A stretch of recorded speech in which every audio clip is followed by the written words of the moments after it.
Under a flickering ceiling light in a near-empty county hall, a single mother raised her hand for a building no one wanted, a collapsed museum reeking of rain, dust, and forgotten dreams. $200. That's all it took to own a monument the world had erased. But when she stepped inside those crumbling marble halls, she didn't just find decay, she found silence, and something breathing behind it. A hidden wall, a faint metallic echo, and the secret that would rewrite art history. $250 million, sealed away for half a century, waiting for a touch to wake it. The rain had followed her for days, a soft, relentless drizzle that blurred the edges of the small town like a fading photograph. Clara Benton sat in her dented car outside the county courthouse, staring at the fogged glass, her reflection barely visible. A single mother, one overdue rent away from eviction, clutching a coffee cup that had gone cold hours ago. She didn't come here to dream. She came here because she had nothing left to lose. Inside the auction hall, it was silent enough to hear the leaking roof tick against the metal chairs. The air smelled of mildew and memory. The auctioneer's voice was tired, a man who had sold too many broken things to people with too little hope. Lot 72, he muttered. Collapsed municipal museum, appraised value, none, starting bid $200. No one moved. Not even the dust. Clara's heart beat once, twice. She had seen the place before, or rather, what was left of it, a skeleton of marble and ivy just beyond the river bend, a museum from another era, once filled with art and light, now left to rot after a fire decades ago. Locals called it cursed. But in Clara's eyes, it was beautiful, not for what it was, but for what it could be. A place her daughter could paint without fear of rent, without borrowed space, without judgment. She raised her hand. The sound of her own voice startled her. 200. The auctioneer blinked, as if waking from a long sleep. Going once, twice. The gavel fell. Sold.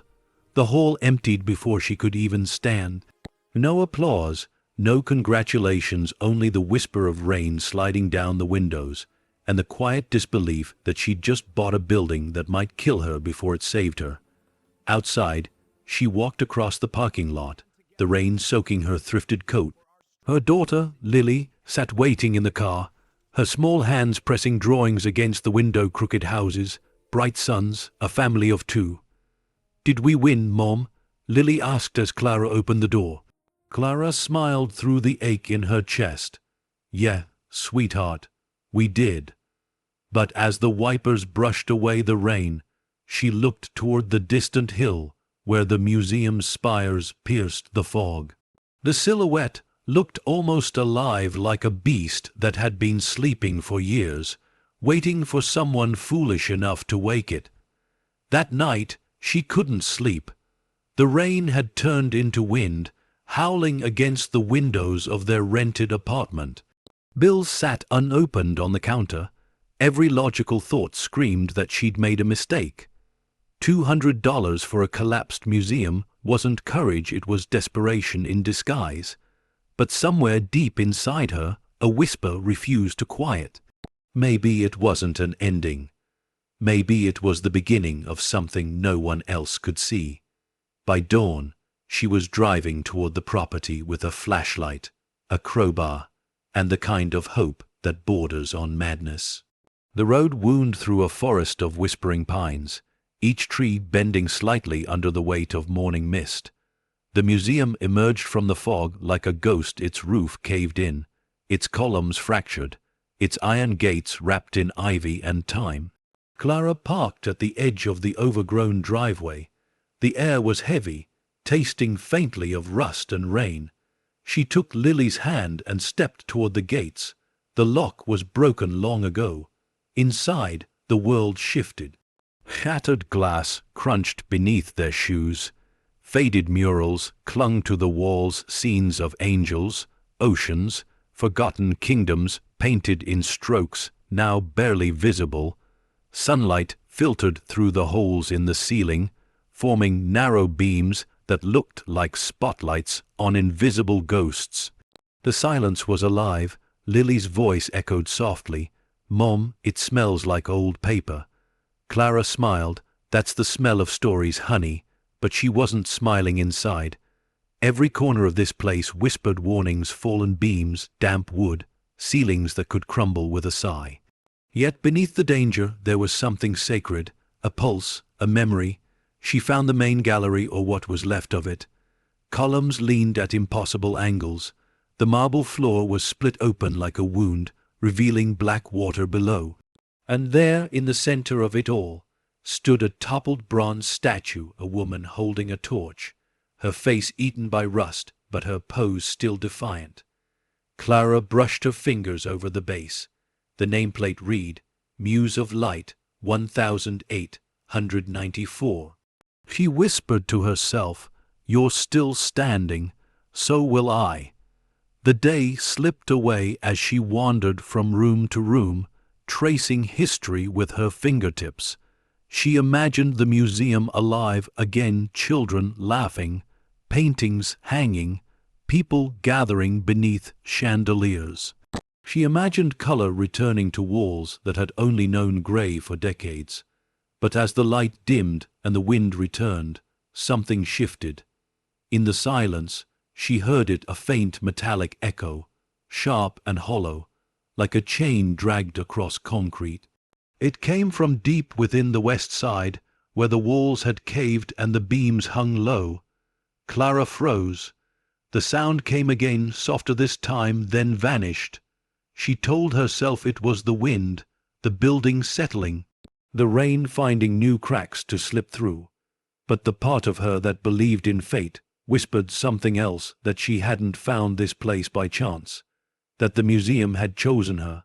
The flashlight flickered. She looked toward the collapsed hallway and saw a glint, faint, silver, and out of place against the rubble. Lily tugged her sleeve.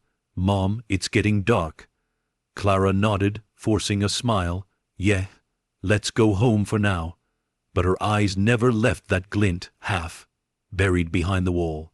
As they walked back to the car, the last of the daylight caught the windows of the old museum, setting them aflame in gold and orange. For a moment, it looked alive again, the grand hall reborn through illusion and sunset. Clara paused, hand on the car door, her breath clouding in the cold air. Somewhere behind that wall was something waiting, something that had outlasted time, fire, and abandonment. And as the wind howled through the broken spires, it almost sounded like a whisper, a promise, a warning. As the night deepened, she realized the story was only beginning. The rain had stopped by the time Clara reached home, but the night air still smelled of wet asphalt and rusted dreams. Lily was fast asleep in the back seat, her hand still clutching a drawing she'd made during the drive. The museum, bright and golden, its broken roof magically whole again. Clara looked at it for a long moment before tucking it gently beside her. Inside their apartment, the silence was heavy, the kind that pressed on the chest, reminding her how thin the walls were, how hollow the fridge sounded when it ran empty. She hung her soaked coat by the door and sat at the small kitchen table, tracing circles on the wood as the clock ticked past midnight. $200. She whispered it aloud, like a confession. $200 to own something everyone else had already buried.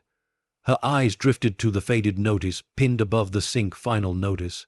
Rent due. The red ink glared back at her. For a second, regret flickered. She could have used that money for bills, for groceries, for survival. But then she remembered the feeling she had inside that decaying museum, that flicker of light under all the ruin. Hope doesn't always look beautiful at first. Sometimes it looks like a broken door waiting to be opened. Morning crept in gray and silent.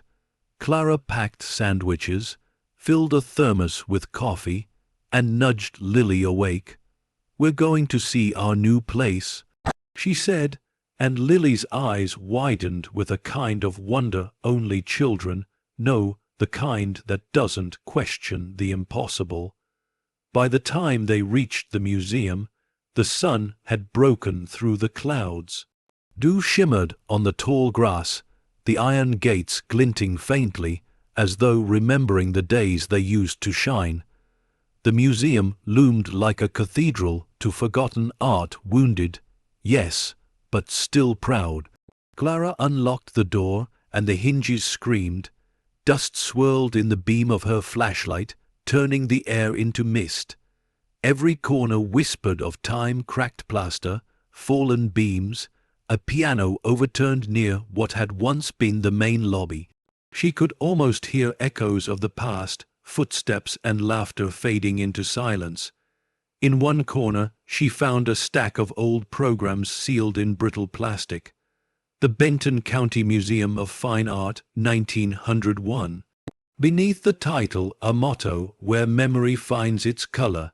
She smiled faintly. "That's what we'll do," she murmured. "Bring the color back." Lily tiptoed around, her small voice echoing. "Mom, can we live here?" Clara laughed softly. "Not yet, baby. It's a bit too haunted for that." But when Lily giggled, the sound seemed to chase away some of the gloom. For the first time in years, Clara felt something move in her chest, a sense of purpose. A fragile kind of faith. She explored deeper, pushing past warped doors and piles of fallen debris. Every room told a story, a glimpse of former grandeur and the cruelty of neglect. She imagined the chandeliers that once sparkled overhead, the velvet ropes that guarded priceless paintings, the applause that echoed during exhibitions. Then, at the far end of the east corridor, she found something odd. A wall of newer plaster, smoother than the rest, its surface almost deliberate. The rest of the walls were cracked and peeling, but this one was pristine, too pristine. She ran her hand across it. Cold, solid, and somewhere behind it, a faint vibration like air trapped in stone. Her pulse quickened. She tapped once. The sound came back hollow, twice, again hollow. Something was inside. Lily's voice pulled her back. "Mom, you okay?" Clara turned, forcing a smile. "Yeah, just thinking where to start fixing things." But inside the question burned. Who built that wall, and what were they trying to hide? As afternoon light bled through the broken glass ceiling, she stepped outside to breathe. The grass bent in the wind like bowing ghosts. From this distance, the museum looked different, grand, tragic, beautiful, like a monument waiting for someone to remember it. She imagined painting the walls again, hosting art classes, letting local kids learn where beauty still lived. Maybe she could turn the old gift shop into a cafe. Maybe, for once, she could build something that didn't fall apart. Yet beneath all the hope, a shadow lingered, the memory of that sound, the echo behind the wall. That night, long after Lily had fallen asleep, Clara sat by the window of their small apartment with the museum's deeds spread before her. The paper was yellowed, stamped, and nearly unreadable, but it was real. Her name inked in bold letters: owner, Clara Benton. She traced it with her finger, her breath shallow. "What did I just buy?" she whispered. A gust of wind rattled the window pane, as if the world itself wanted to answer. She closed her eyes, and in the quiet that followed, she could almost hear it again, that faint metallic sound echoing through the hollow chambers of memory. Not imagination, not coincidence, something real, something calling. The night deepened, and the city outside fell into its usual rhythm, cars fading, dogs barking, sirens somewhere far away. But Clara stayed still, her thoughts circling the museum like moths drawn to light. $200, a collapsed museum, a mystery breathing beneath its walls, and somewhere in that ruin, a secret waited, patient, ancient, and unforgotten. As the clock struck 3, Clara realized sleep would not come. The storm was over, But her story had only just begun. Morning came quietly, wrapped in pale gold light. The fog that had haunted the valley all week had lifted, revealing the museum in full, its cracked stone facade, glinting under the early sun like the bones of a sleeping giant. Clara stood at the gates once more, coffee in one hand, keys in the other. She had spent the night replaying the sound she'd heard behind the wall, convincing herself it was just the wind, but the truth tugged harder. The building wanted to speak. She pushed open the gate and stepped inside. The air was thick with damp earth and decay. A faint scent of varnish still lingered, mixed with ash and time. Somewhere in the distance a door creaked, slow and tired, as if welcoming her back. She walked into what had once been the museum's grand hall, and even in ruin, it was magnificent. Sunlight spilled through the shattered roof, slicing through dust like beams of memory. Torn velvet curtains clung to rusted rods, their deep crimson faded into brown. Broken chandeliers lay scattered across the marble floor, the glass catching light like fallen stars. Clara stopped at the center of the room, her boots echoing. She tilted her head back and tried to imagine it the way it must have looked when crowds filled the space, when art lined every wall and music drifted from the piano in the corner. She could almost hear laughter, applause, the hush that came before an unveiling. The ghosts weren't frightening, they were proud. Lily's footsteps pattered behind her. "Mom, it's like a castle," she whispered. Clara smiled softly. "Yeah, a broken one." They spent the morning exploring. Clara brushed away cobwebs and pulled back rotted drapes. Each new space revealed fragments of another life, a cracked portrait still clinging to the wall, its subject's eyes half burned away by time, a drawer of admission tickets, each stamped 1978, and in a corner, a display case toppled but unbroken, holding an antique curator's badge with a tarnished nameplate, Dr. Julian Harrow. She froze. The name was familiar. She'd read it once on a plaque outside the building, now long fallen. Harrow had been the museum's last director before the fire shut it down. Some said he'd died in the blaze. Others claimed he'd vanished. Clara brushed dust off the badge and slipped it into her coat pocket. Something about it felt personal, almost intimate, like she was holding the heartbeat of the place itself. As they moved deeper, Lily stopped in front of a collapsed staircase. "Mom, look," she said, pointing. Beneath the rubble, the outline of a mural peeked through faint colors trapped behind soot and stone. Clara knelt, brushing away debris until shapes began to emerge. A field of golden light, faces of angels, a man holding a lantern. At the bottom, in faded letters, were the words, "To see light, one must first face the dark." A chill passed through her. It wasn't just art, it was a message. For a long moment, she simply stared. It felt like the building was whispering its secrets, daring her to look closer, to listen harder. The words rang in her mind like a prophecy. She stood and took a deep breath. "Come on, sweetheart. Let's see what's upstairs." But the staircase was gone, only splintered wood and collapsed beams remained. The second floor was unreachable. She turned instead toward a side corridor lined with doorways leading to smaller galleries. Dust lay thick as snow. Her footsteps disturbed years of stillness. She found one door half open. The sign above it read "Curator's Office." Inside, the air was colder. The walls were streaked with mold, the furniture warped by water and time. Papers littered the floor like fallen leaves, schedules, donation letters, unfinished notes. On the desk lay a thick journal bound in cracked leather, its pages yellowed and brittle. Clara sat slowly, brushing it open with careful hands. The handwriting was elegant, looping, precise. June 17, 1978. The exhibition must be cancelled.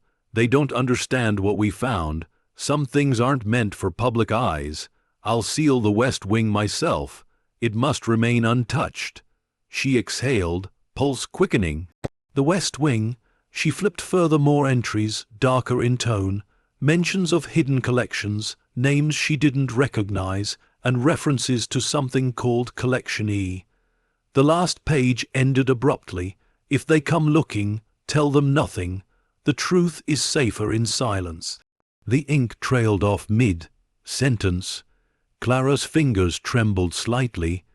The west wing, she'd seen it from outside, collapsed and sealed off.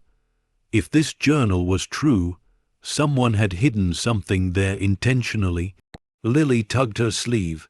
"Mom, who's that?" Clara looked up. Her daughter was pointing at a portrait hanging crooked on the wall, a man with sharp eyes, graying hair, and a faint smile that didn't quite reach his gaze. The nameplate beneath read, Dr. Julian Harrow, Curator, 1971-1978. She looked back at the badge in her pocket. The same man. The museum wasn't just a ruin. It was a graveyard of untold stories, and this one was still breathing. Clara closed the journal gently, her thoughts racing. Maybe there was more. Maybe Collection E was still hidden behind that strange plaster wall in the west corridor. The air in the room seemed to tighten around her. She could almost hear faint echoes of footsteps, or maybe it was her imagination. As the afternoon light dimmed, she gathered the journal, clutching it to her chest. The words inside burned like prophecy, like a riddle she was meant to solve. When they stepped outside, the sky had turned a pale shade of amber. The museum's windows caught the dying light, reflecting it back in fractured brilliance. Clara stood at the gate, staring at the broken structure with new eyes. She wasn't afraid anymore. She was curious. Behind those walls lay something more valuable than money, truth. And somewhere inside, the curator's voice still lingered in ink and silence, whispering through the years. As twilight settled over the valley, Clara turned the key once more in the gate, unaware that her next step would awaken what had slept for decades. The evening air clung to the museum walls like a veil, cool and dense, as Clara returned once more with a lantern in hand. The day's discoveries had burned in her mind all afternoon: the mural, the curator's journal, the hollow sound behind the plastered wall. She could no longer ignore the feeling that the museum was speaking, its silence woven with whispers of truth and tragedy. Lily was at home with a neighbor, safe, asleep. For this visit, Clara came alone. She told herself it was just to measure the damage, to take notes for repairs, but deep down she knew she was being pulled back, drawn to something unfinished. The moment she crossed the threshold, the cold hit her like breath from the past. The lantern's glow carved long shadows across the marble floor. Her footsteps echoed softly, swallowed by the vast emptiness of the grand hall. Each step stirred the dust, and with it the memories. The faint outline of a chandelier overhead swayed in the breeze that seeped through shattered windows. She could almost hear distant murmurs, the polite applause of guests, the rustle of gowns, the ring of crystal glasses. Then silence again, a silence that felt alive. She found herself standing before the collapsed staircase once more. The mural she'd uncovered glimmered faintly beneath a film of dust, the gold leaf catching bits of the lantern's light. The words beneath it: to see light, one must first face the dark, pulsed in her mind like a heartbeat. She whispered into the air, "I'm trying to." The echo came back softer, almost mocking. Past the staircase, the corridor stretched into shadow. She turned right, toward the west side, the part Harrow had mentioned in his journal. Her boots sank into soggy wood. Parts of the ceiling had caved, revealing the black skeleton of beams above. Yet even through the decay, the craftsmanship was undeniable: hand-carved moldings, marble columns, walls painted once in pale blue, now faded to ghostly gray. She stopped before that strange wall again, the one too smooth, too clean, as though it had been built not to repair, but to conceal. Her lantern's light trembled over its surface. "Why did you hide it, Dr. Harrow?" she whispered. The silence answered in wind. Clara set down her lantern and ran her palm across the plaster. Beneath the paint, she could feel subtle dips, not cracks, but lines, as though a doorway had been sealed shut. Her heart raced. She pressed her ear to the wall. Nothing. Then, faintly, a hollow resonance. Something was behind there. She stepped back and looked around. A rusted crowbar lay near the base of a toppled beam, a remnant from long, abandoned renovations. She picked it up, its weight solid and cold in her grip. Her pulse thudded in her ears. She hesitated. Part of her said to stop, to wait, to bring help. But the other part, the one that had kept her alive through every storm, whispered louder, "Do it." She struck the wall. Once, twice, the sound was sharp, echoing through the empty corridor. Plaster cracked and fell in clouds of white dust. The smell of chalk and rot filled the air. After several hits, a small hole broke open. A rush of cold air slipped out, air that smelled of iron, age, and something faintly sweet, like oil paint. Clara shined the lantern through the opening.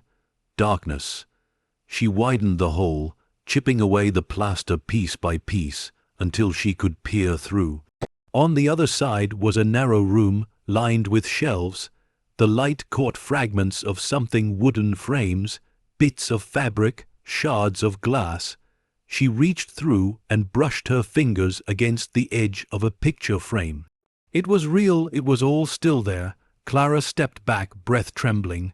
The room was sealed like a tomb, untouched since the day it was hidden. The realization sent chills racing down her spine. She set the crowbar aside and knelt, staring into the small opening. "What were you protecting?" she murmured. Or, "What were you afraid of?" The lantern flickered, and for an instant she thought she saw something inside the room, the outline of a man's coat on the wall, a shadow that didn't move even as the flame swayed. Her breath caught, but when she blinked it was gone. She exhaled shakily. "You're seeing things," she muttered. Still, her hands wouldn't stop trembling. She forced herself to stand, dust coating her knees. Her logical mind told her she should leave, that it was unsafe to stay in a structure this unstable. But curiosity, the same curiosity that had driven her to bid at that forgotten auction, kept her frozen.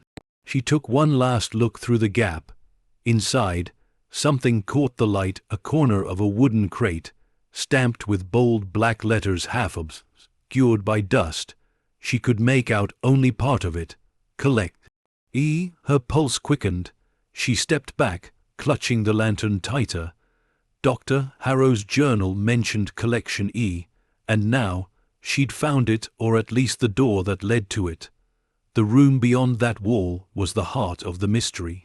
The lantern dimmed again, its oil nearly gone. She could hear the wind rising outside, whispering through the broken arches like distant voices. The walls seemed to breathe, alive with secrets. Clara turned to leave but hesitated one last time, glancing back at the opening.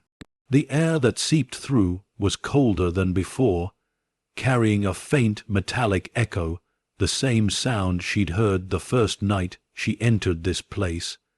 It wasn't her imagination. Something was waiting.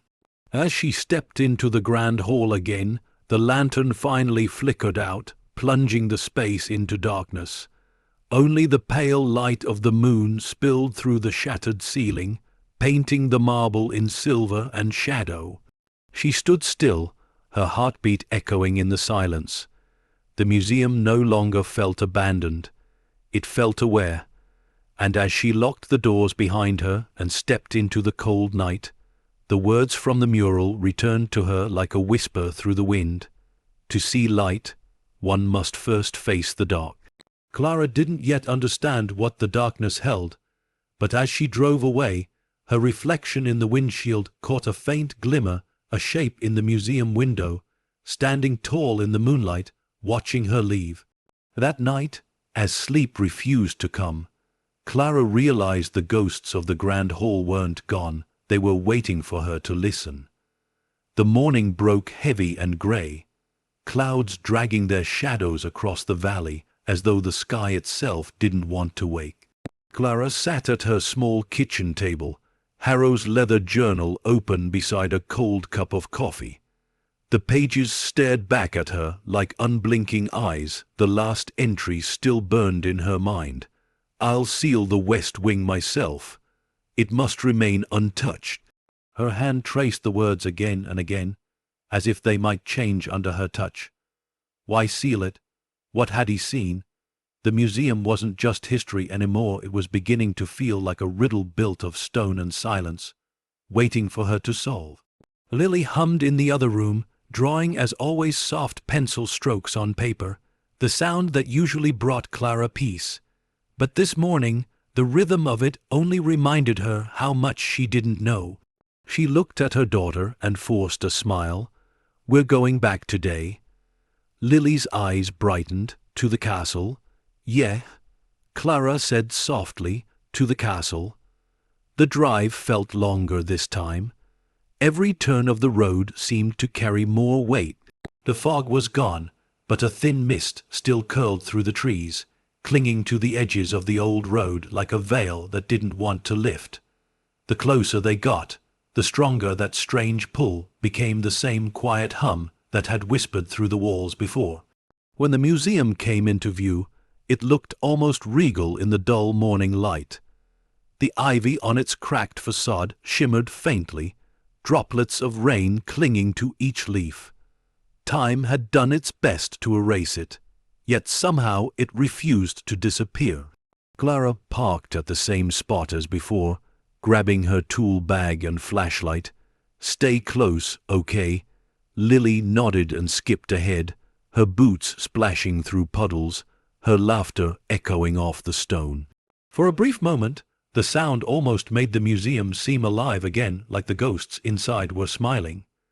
Inside the Grand Hall, sunlight pierced through the roof's broken gaps, turning the floating dust into golden haze. The place felt different now, quieter, more watchful. The echo of their footsteps traveled longer than it should have. Clara led them toward the west corridor, where the plaster wall stood like a scar, too smooth, too clean, too deliberate. She had patched a section of it the night before after prying it open slightly. Now, in daylight, she could see how carefully it had been sealed. No signs of decay. The cement was old but strong, mixed with something heavier, darker, almost like it was meant to last forever. "Mom," Lily whispered, "is someone here?" Clara froze. For a second, she thought she heard it too, a faint shuffle, the soft drag of something across stone. But it was gone before she could tell if it was real. "No, sweetheart, just the wind." Still, her voice didn't sound convincing. She crouched near the wall, brushing away a layer of grime with her gloved hand. Beneath the dirt, something faintly glimmered, a small metal latch, halves wallowed by plaster. Her breath caught. She pulled her small crowbar from the bag and wedged it carefully along the edges. With a steady push, a chunk of plaster cracked free, revealing a narrow seam in the wall. "Dust spilled like sand there," she whispered. The faint echo came again, metallic, hollow, exactly like before. Lily took a step back, her small hand gripping Clara's sleeve. "It sounds like someone knocking." Clara smiled faintly, though her voice trembled. "Maybe it's just the building settling." But deep inside, she knew better. She chipped away more plaster until a small wooden frame appeared behind it. A door, not a large one, but wide enough for a person to fit through if it could open. The surface was carved faintly with symbols, circles, intersecting lines, almost geometric, as if someone had tried to hide meaning in the design. "What is it?" Lily asked. Clara leaned closer. "It's a door, and someone really didn't want it found." The hinges were fused, the handle rusted solid. She tried to move it, but it wouldn't budge. Her fingers brushed over a small engraving near the top, faint letters etched into the wood, barely readable under the dirt. Collection E. Her heart jumped. The journal, the sealed wing, it was real. She exhaled slowly, her pulse racing. We're going to open it, but not today. It's not safe yet. Lily's brow furrowed. Why not? Clara smiled softly. Because some doors need to wait for the right moment. She stood and stepped back, studying the wall like a detective at a crime scene. Whoever sealed this door had done so with purpose, not panic. It wasn't to hide from the fire. This was older, planned. It felt like an oath sealed in stone. She glanced back down the hall. The light through the broken roof flickered as clouds drifted past, shadows crawling across the marble like slow, moving ghosts. The museum breathed differently, now alive but restrained, aware that someone had touched its secret heart. They explored a few other rooms that afternoon, but Clara's thoughts kept returning to the west wall. Each creak of the building felt like a reminder. As they prepared to leave, Lily tugged her sleeve again. "Mom, yeah, I think the painting man wants to come out." Clara blinked. "What painting man?" Lily pointed toward the corridor. "The one in the wall." Clara's breath caught. "Sweetheart, there's no one in the wall." Lily shrugged innocently. "He said he's been waiting." The words hung in the air, cold and hollow. Clara didn't answer. They left soon after, the sound of their footsteps echoing through the empty hall. But as Clara locked the gates behind them, she turned one last time toward the museum. The breeze shifted, and for just a moment she thought she saw it movement behind the upper windows, a faint flicker of light.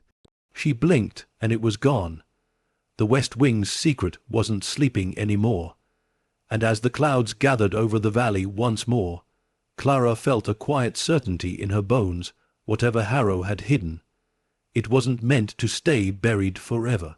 That night the storm returned.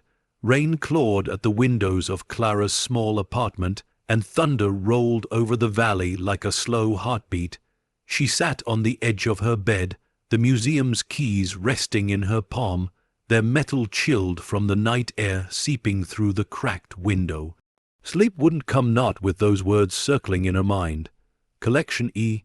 She could see them every time she closed her eyes, carved into the wood, almost pleading to be remembered. Harrow hadn't been hiding something trivial. He had protected it like a secret worth dying for. In the next room, Lily murmured softly in her sleep, her little hand clutching the corner of her sketchbook. Clara watched her for a moment, the innocence on her daughter's face a stark contrast to the storm raging outside. She smiled faintly, whispering, "You'll have something beautiful one day, I promise." But promises didn't calm the unease pressing against her chest. The museum's silence wasn't empty anymore, it had weight. Intent, she could feel it. By morning the rain had thinned a mist. Clara packed her gloves, crowbar, flashlight, and Harrow's journal into a canvas bag. She hesitated at the door, her hand hovering over the knob. A rational person would have called the authorities, or maybe historians, before touching anything. But Clara was driven by something deeper, a hunger to know. When she reached the museum, fog hung low across the grounds, soft and pale, curling through the cracks in the stone steps. It looked as though the world itself was holding its breath. She unlocked the doors and stepped inside. The air was different now, colder, heavier, as if the building was aware she'd returned alone. Her footsteps echoed through the grand hall, each one answered by faint drips of water from the ceiling. She didn't wander this time. She knew exactly where she was going.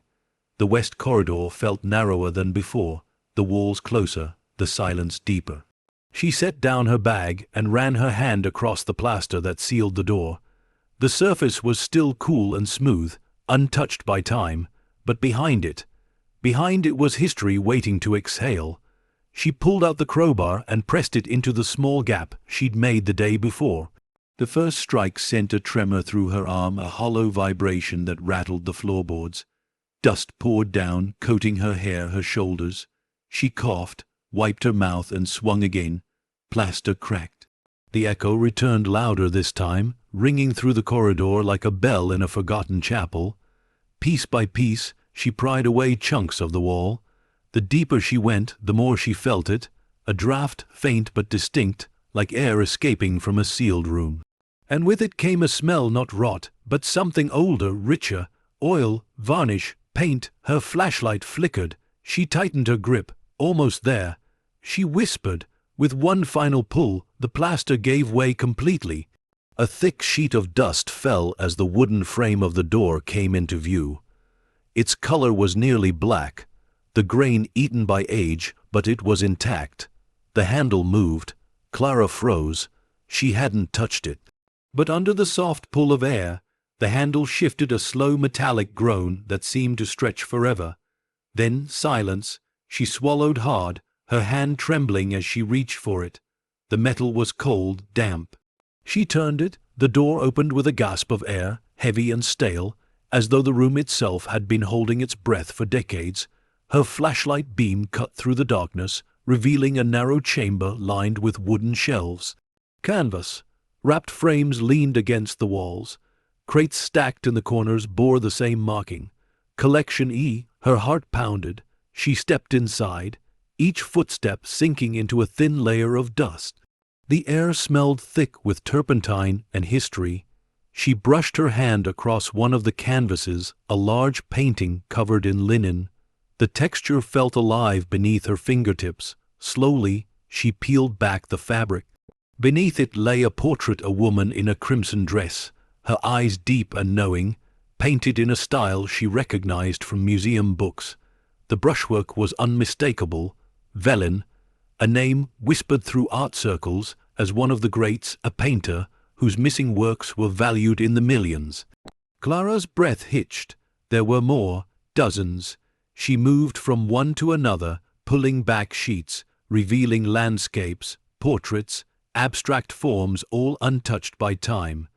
The air in the chamber grew warm, thick with revelation. She had stumbled upon a lost world, hidden behind a wall of silence. But amid the awe came unease. Each crate bore a number and date, all from 1942 to 1945. War years. She knelt beside one and found papers sealed in wax envelopes beneath the lid. Stamps in German. Her stomach turned. These weren't just paintings. They were stolen art smuggled out of Europe during the war, and Harrow had hidden them here. The truth hit her like thunder. He hadn't been a thief.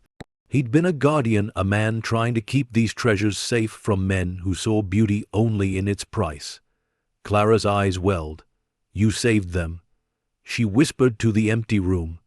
But as the emotion settled, another sound stirred, faint, rhythmic, behind her. Footsteps, slow, deliberate. She turned sharply, flashlight sweeping across the shadows. The beam landed on the open doorway, empty. The museum was silent again. Her pulse thudded in her throat. She waited, listening. Nothing but the drip of water and the rustle of dust. Just the building.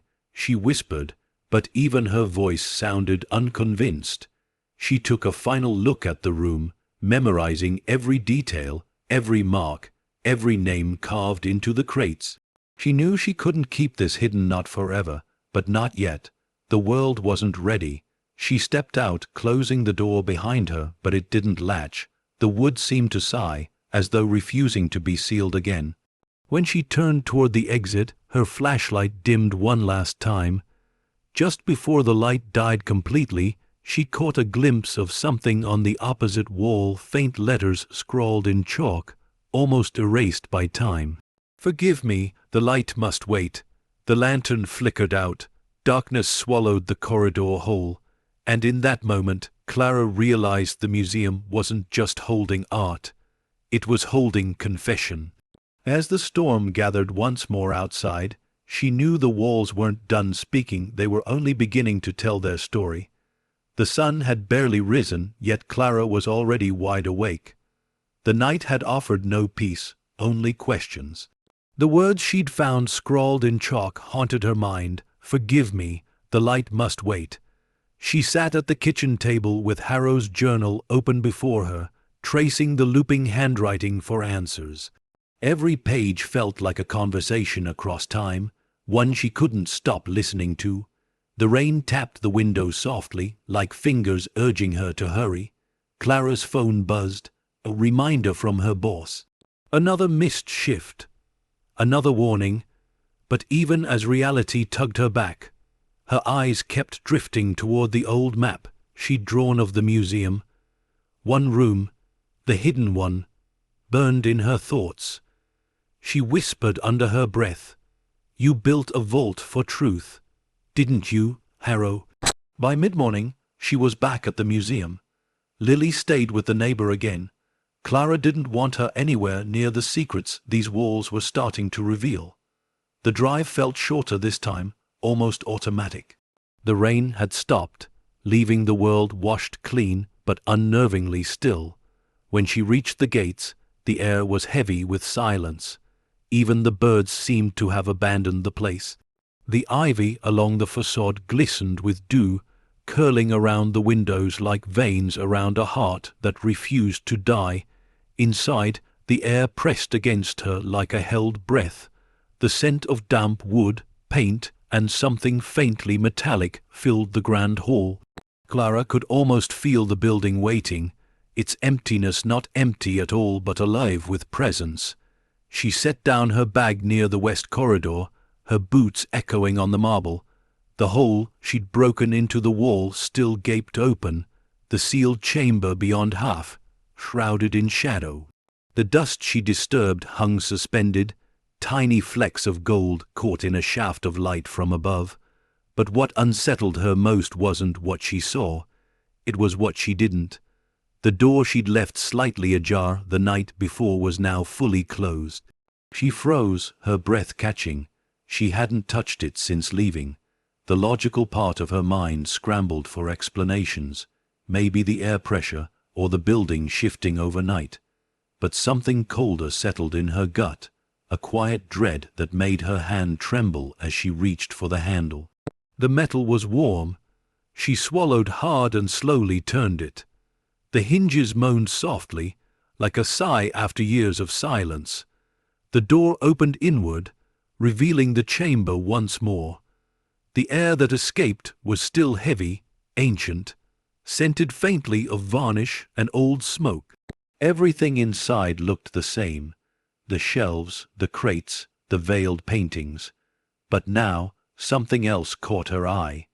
In the center of the floor, surrounded by footprints in the dust, lay a single item she hadn't seen before. A painting, small square face. Down, her pulse quickened. She knelt, hands trembling as she turned it over. The canvas was cracked and brittle, but the colors still clung stubbornly to the surface. It was a portrait, rough, unfinished, of a young woman with sorrowful eyes.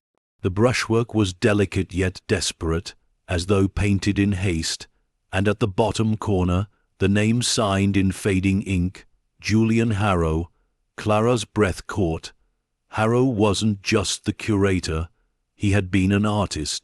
She turned the canvas over again, searching for clues. On the back, written in bold black strokes, were 3 words, "Not for display." The message felt like a whisper from the grave. Her flashlight beam trembled across the shelves. The other paintings, all of them, were from masters known to history, but this one felt personal, human. It wasn't part of the collection Harrow was guarding, it was part of him. She sank to the floor, journal open beside her, flipping through pages until she found an entry that matched the tone of what she'd just uncovered. Art can save or it can damn. Sometimes the same brushstroke does both. A chill rippled through her. She placed the painting gently back on the floor, her thoughts spiraling. What had Harrow done? Was this woman his muse? Or his secret? A sudden creak made her jump. The sound came from the far end of the hall. She turned off her flashlight instinctively, holding her breath. The silence stretched thin, breaking only by the faint sound of dripping water. Then, faintly, something else, footsteps, slow, deliberate, echoing through the corridors. She stood, her heart pounding. Hello. Her voice cracked against the walls, swallowed by emptiness. No answer.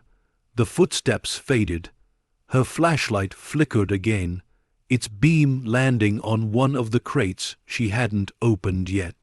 The lid was already ajar. She approached slowly. The wood was splintered, the nails pulled halfway out as if forced open. Inside lay stacks of documents, yellowed and fragile. She lifted the top sheet carefully, eyes widening as she read the faded letterhead. Bavarian State Art Inventory, 1945. She flipped through them quickly. Lists of paintings, stamps, confiscation orders, each marked seized property, and at the bottom of one sheet, a name written in flowing ink, Harrow Julian Custodian. He hadn't stolen these works. He had rescued them from the flames of war, only to hide them from those who wanted to claim them for greed. A sound like a whisper passed through the air, so faint she almost missed it. Keep them safe. Clara spun around, the flashlight beam slicing through dust and darkness. No one was there. She exhaled shakily, pressing her back against the wall. Get it together, Clara, she murmured. You're just tired. But her eyes lingered on the painting again, the one with Harrow's signature. The young woman's expression seemed to have changed in the dim light, her sorrow deeper, almost warning. Clara gathered the documents, tucking them into her bag. She didn't know what she would do with them yet, but she knew one thing. This was bigger than her now, bigger than the town, bigger than anything she'd imagined when she raised her hand at that silent auction.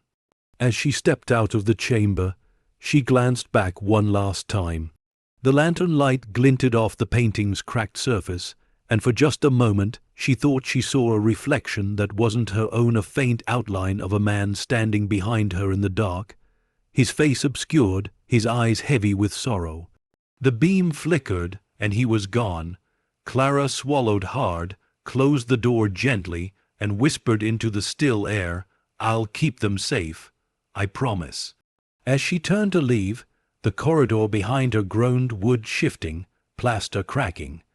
A deep rumble rolling through the structure, like something stirring in its sleep. Dust fell from the ceiling. She looked back, and the wall that had concealed the door for 40 years seemed to shudder, as though the building itself was exhaling secrets it could no longer contain. As she stepped into the grey afternoon light, Clara realized the museum wasn't falling apart, it was waking up. The rain returned by dusk, soft at first, then steady, the kind of rain that blurs headlights and turns the world to silver haze. Clara drove home with both hands clenched tight on the steering wheel, her heart still racing from what she'd seen inside the vault. Every sound from the windshield wipers echoed the same thought again and again. He didn't steal them, he saved them. Harrow's name still burned in her mind. The journal entries, the hidden crates, the painting with the words "not for display," all of it, formed a story that had waited decades to be told. But why hide it so carefully? What was he protecting? Or protecting it from? By the time she reached the apartment, Lily was already asleep on the couch, her sketchbook resting on her chest. Clara knelt beside her and brushed a curl from her forehead. For a brief moment the exhaustion melted into quiet peace. This, her daughter, was the reason she had taken the risk, the reason she had walked into that ruined museum and torn open its secrets. She made herself tea and sat at the kitchen table with the old journal, the Bavarian documents, and the small painting she had taken.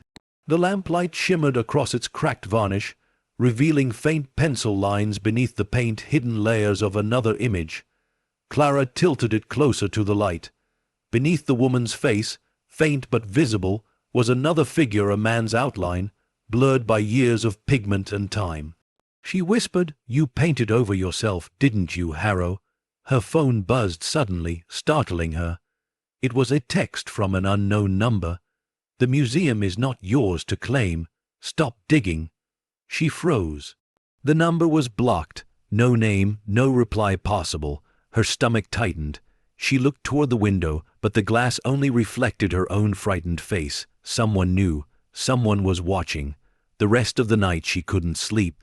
Every creak of the floorboards, every gust of wind outside the window felt like footsteps.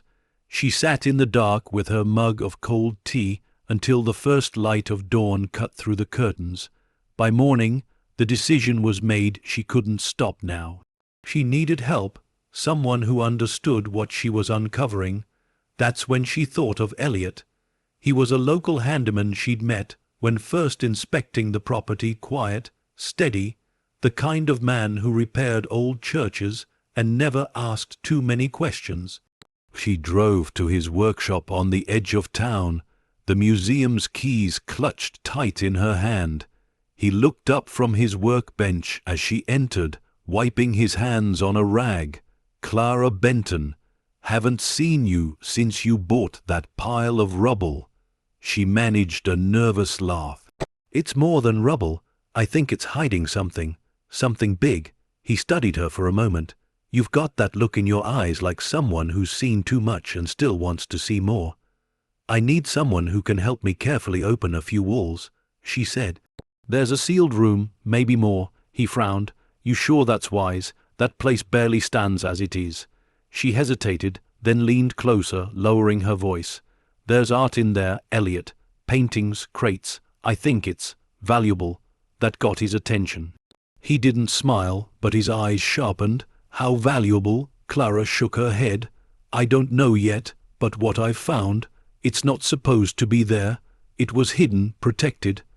He wiped his hands again, grabbed his tool belt and nodded. "All right, let's go wake the ghosts." The drive back to the museum was silent except for the hum of the truck's old engine. Clara stared out the window, watching the trees pass in blurred green streaks. She didn't tell him about the message, not yet. When they reached the property, the air was still. The museum stood against the gray sky, its shattered roof catching the pale light like broken glass. Inside, the atmosphere had changed again, heavier, thicker, as though aware of the intrusion. Elliot whistled low. "She's a beauty under all that dust." "Or a tomb," Clara murmured. They went straight to the west corridor. Elliot examined the cracked plaster, running his hand along the seams of the wall. "You weren't wrong," he said. "This wasn't repair work. This was deliberate. Reinforced, too." Clara's flashlight caught the faint glimmer of the metal latch she had found earlier. "Can you open it safely?" Elliot nodded, carefully. "But if this wall's been sealed this long, there's a reason." He pulled out a small hammer and chisel, starting at the edges. The sound echoed through the hall, each strike releasing more of the past into the air. Dust rained from above. Clara shielded her eyes as he pried loose a panel, then another. Behind the plaster, layers of thick wooden boards crossed the wall like ribs. Elliot stepped back, frowning. "This isn't just a wall, it's a vault." He found a narrow seam near the bottom and worked the crowbar into it.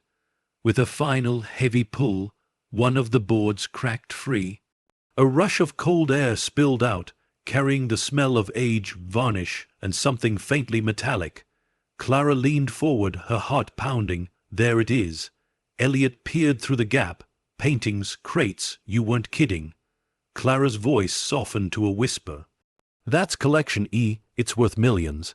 Elliot looked back at her, his expression unreadable. "You sure you want to keep going with this?" Clara nodded slowly. "I need to know why it was hidden, who sent that message." Elliot raised an eyebrow. "Message?" She hesitated. "Someone knows what I'm doing." He studied her for a long moment, then exhaled.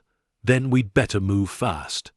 Together they cleared enough of the wall to widen the opening.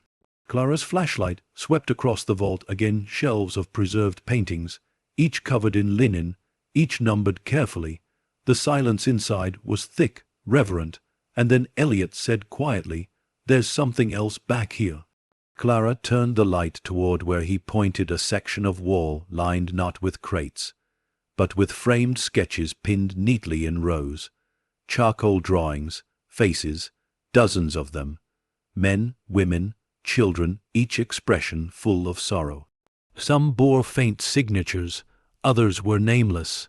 At the center of the display hung one drawing larger than the rest, a young woman, the same face as the unfinished painting Clara had brought home. Harrow's hand writing beneath it read, "For those who disappeared before the light returned." The truth hit her like ice. These weren't random portraits. These were the stolen faces of history people who had vanished during the war, their likenesses preserved by the man who tried to save their art. Clara covered her mouth, whispering, he wasn't hiding treasure. He was hiding people's memories. The lantern flickered. A chill swept through the room, rattling a single empty frame against the wall. It fell, the sound sharp as a cry. Elliot looked up. "You hear that?" Clara nodded. "It's not just the building, it's awake." As the storm rumbled outside, the two of them stood in silence among the ghosts of art and memory. The wall that had lied was telling its truth now, one layer at a time. And as the thunder rolled through the valley, Clara understood that every secret she uncovered brought her one step closer to danger, and to the reason Harrow disappeared. The next morning broke under a sky the color of lead. The storm had passed, but its voice still lingered in the wind, echoing through the valley like unfinished thunder. Clara hadn't slept.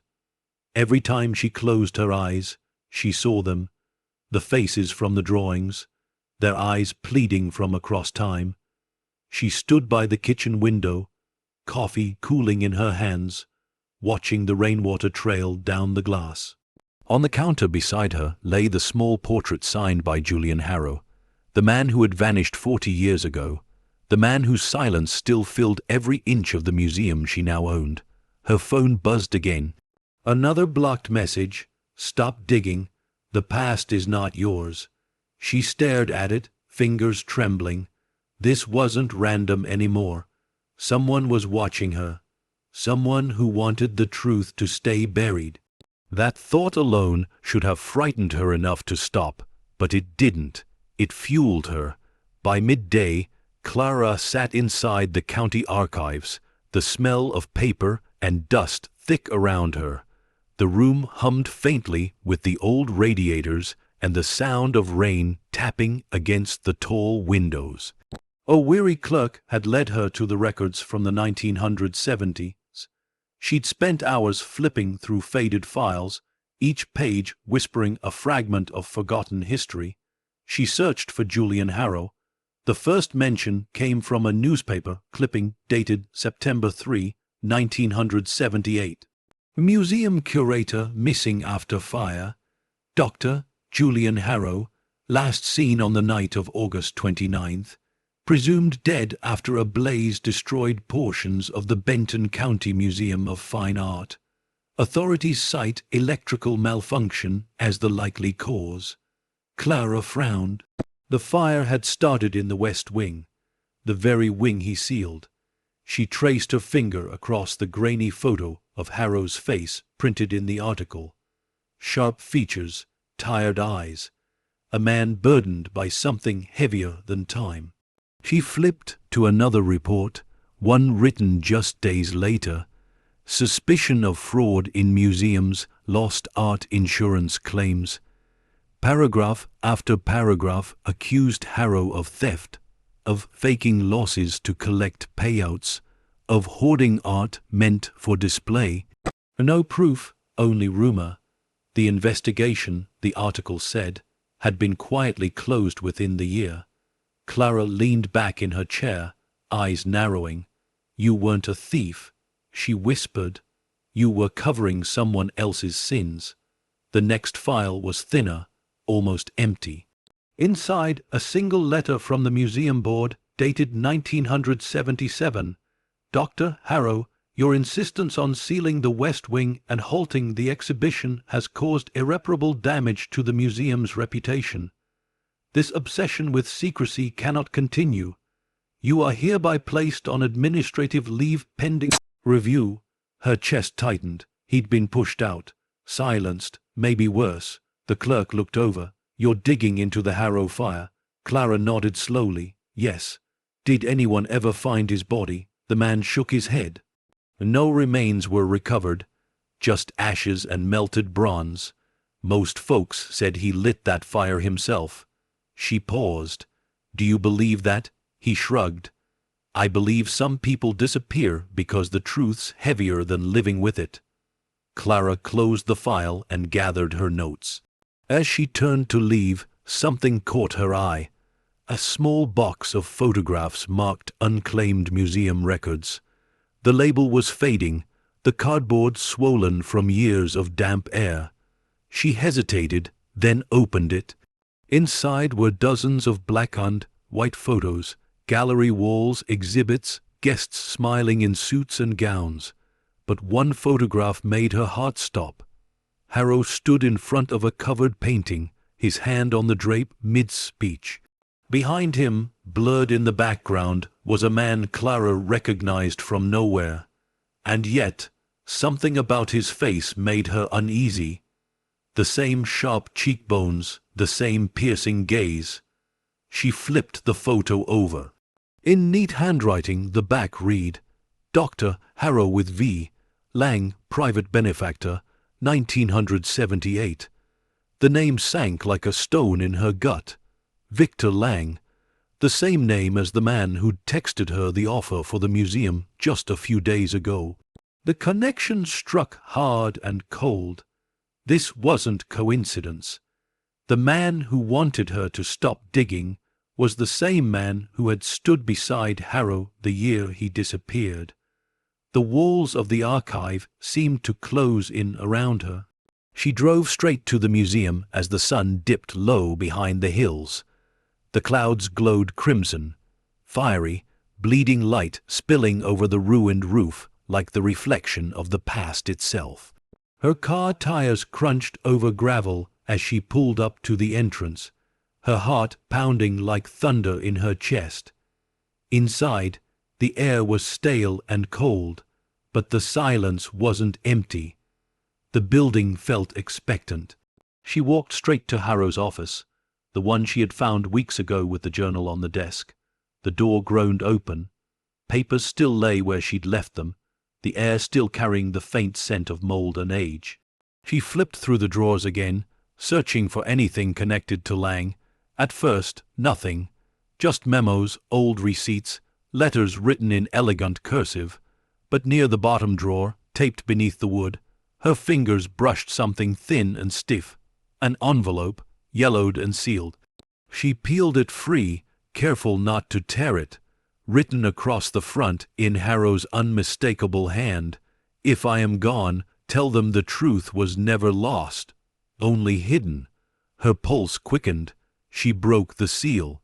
Inside were several photographs, paintings she hadn't seen before, each labeled Collection E. But these weren't of landscapes or portraits. These were abstract, almost chaotic shapes of fire and shadow. In the corner of one, something barely visible, a swastika, crudely painted over. The last photograph was different. It wasn't art. It was a picture of Lang and Harrow shaking hands, both smiling. But Harrow's eyes were hollow, and scrawled across the bottom in pen, almost angrily, were the words, "He took the light." The lantern in the office flickered. Clara froze. She wasn't alone. A shadow moved across the hallways, low, careful, deliberate. The creak of a floorboard followed. "Hello," she whispered. No answer. She set the photos back in the envelope and tucked it into her coat. Every instinct screamed for her to leave, but curiosity kept her still, rooted to the spot. The shadow appeared again at the edge of the doorway, all motionless, silent. Clara's breath caught in her throat. Then, as suddenly as it appeared, It slipped away into the corridor. She grabbed her flashlight, but when she stepped into the hallway, it was empty. Only the faint smell of cigar smoke lingered in the air. Her voice trembled. Harrow, the silence that followed wasn't peaceful. It was warning. She turned, ready to leave. But just before she stepped outside, she saw something scratched faintly into the office wall. Words barely visible under the grime. Truth burns brighter than fire. Her pulse pounded in her ears. She looked once more toward the west wing, where the sealed vault waited in its shadowed silence.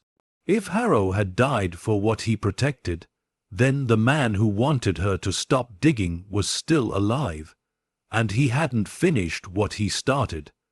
As night fell over the museum once again, Clara realized she wasn't just uncovering history anymore. She was trespassing in a story someone was still trying to control. The rain hadn't stopped for 2 days. It came in sheets, cold and relentless, turning the streets to rivers and the air to static. Clara sat in her car across from the museum, watching the rain slide down the windshield in trembling streaks. The building loomed in the distance, its broken windows glinting under flashes of lightning like eyes that refused to blink. The envelope of photographs lay open on the passenger seat. Every time she looked at Harrow's handwriting, he took the light, the words felt heavier. Victor Lang, the man in the photo, the man who'd offered her $1 million to sell the museum as is. She turned on the radio, hoping for noise to drown her thoughts, but every channel hissed with static. The storm had cut power across most of the county. She sat in the silence for a long while, the hum of the engine her only companion. Then, in the glow of her dashboard, she noticed something, a figure, someone standing by the museum gates. Her pulse jumped. The shape was still tall, unmoving, framed by the rain. She blinked, and it was gone. She leaned forward, squinting through the downpour, but the gate was empty now, just darkness and the ghostly sway of ivy in the wind. She took a deep breath and opened the car door. The rain hit her like a wave, cold and unforgiving. She gripped the envelope tight and hurried toward the entrance, her boots splashing through shallow puddles. Inside, the museum was darker than ever. Without power, her flashlight was the only source of light, its narrow beam cutting across the endless black. The air was colder, too dense, unmoving, heavy with the smell of damp stone. Her footsteps echoed as she made her way to Harrow's office. The envelope felt like a heartbeat in her pocket. The office door creaked open slowly. She half expected to see him there, the ghost of Julian Harrow, bent over his desk, pen in hand.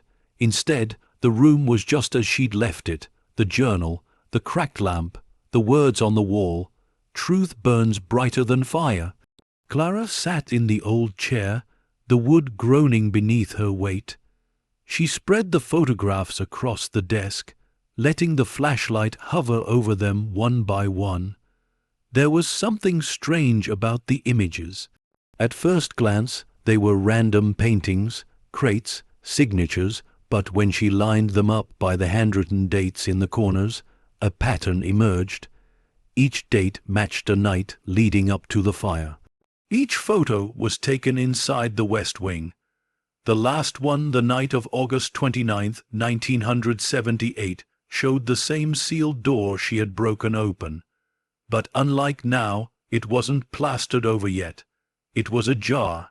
Light spilled out from within, illuminating Harrow's silhouette standing in the doorway.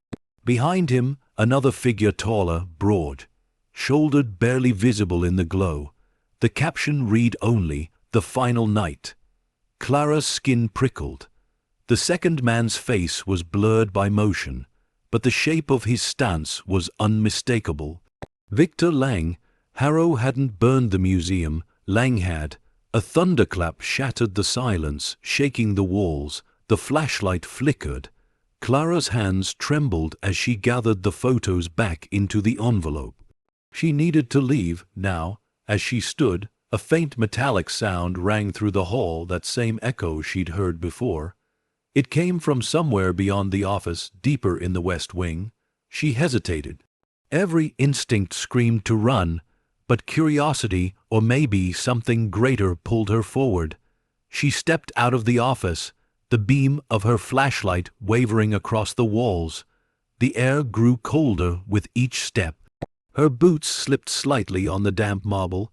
The sound came again, a hollow clatter, followed by a faint scrape. "Who's there?" she called. No answer.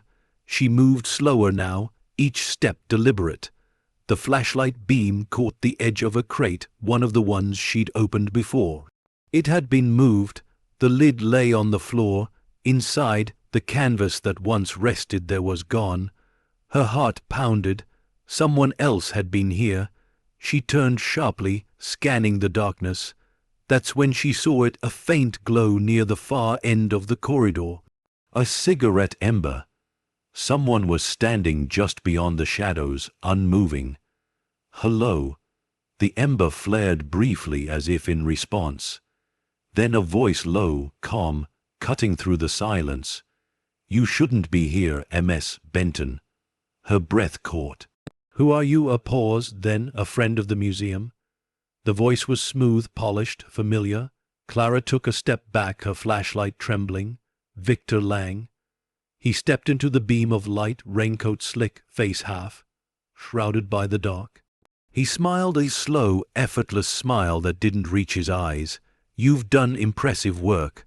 I didn't think anyone would get that wall open again. What do you want? What's rightfully mine?" He took another step closer. "You see, Harrow made a mistake. He thought he could hide them from history, from me, but art, Ms. Benton, art always finds its owner eventually." Clara's pulse hammered in her throat. "You destroyed it. You burned everything." Lang's smile didn't waver. "Not everything, just enough to erase the paper trail." Lightning flashed outside, illuminating his face, older now, but unmistakably the same man from the 1978 photo. He hadn't aged well. His eyes were cold, reptilian, devoid of remorse. "Those paintings belong to the world," Clara said, her voice shaking. "Not to you." He sighed. "You sound just like him." He stepped closer. "Do you know what Harrow said before he disappeared? He told me the same thing, that the art wasn't mine, that it belonged to the people. I offered him a chance to walk away, but he was stubborn. I don't tolerate stubborn." Her hand tightened around the flashlight, knuckles white. "What did you do to him?" Lang's eyes glinted in the darkness. "What I had to. The truth is messy, Ms. Benton, and I can't have you making a mess." The sound of thunder swallowed his words, and when the flash of lightning came again, he was gone. Clara spun in place, the beam of her flashlight slicing through empty air. The corridor was silent, once more only the faint hiss of rain seeping through the cracks in the roof. She backed away slowly, her heart racing, until she reached the main hall. Her reflection flickered in the broken glass doors, pale, terrified, but defiant. Lang was alive. Lang had killed Harrow, and now he was coming for her. Clara locked the doors behind her and ran through the rain toward her car. The storm swallowed her as she drove, the museum shrinking behind her into a silhouette of darkness and lightning. Her thoughts spiraled, the letters, the faces, the stolen art, the man who vanished to protect it all. It wasn't just history she'd uncovered. It was unfinished business, and for the first time she understood what Harrow had meant when he wrote, "Truth burns brighter than fire." It wasn't just a warning.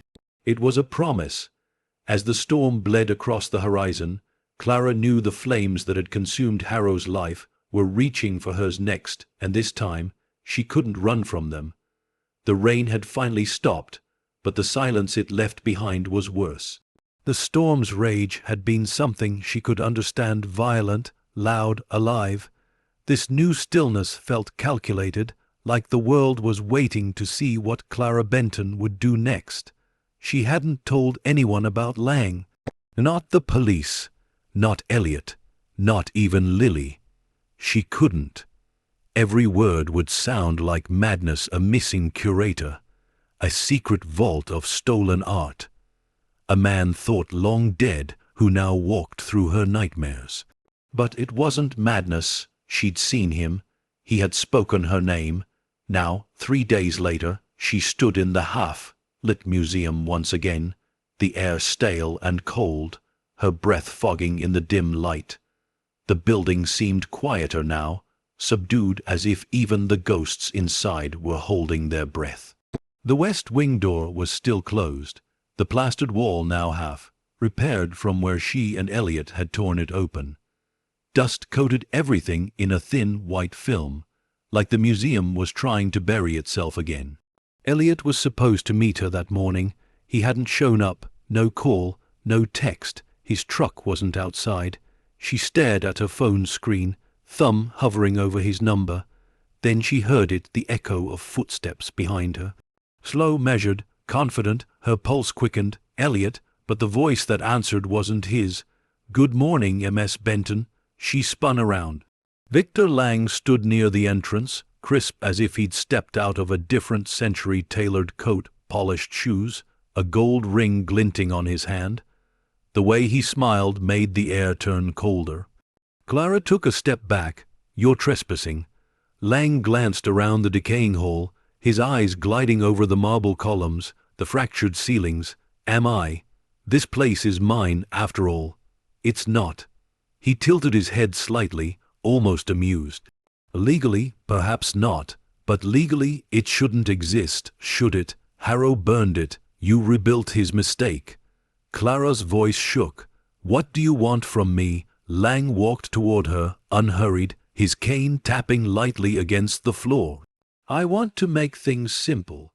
You've found something that belongs to me, something worth far more than your conscience will allow you to admit.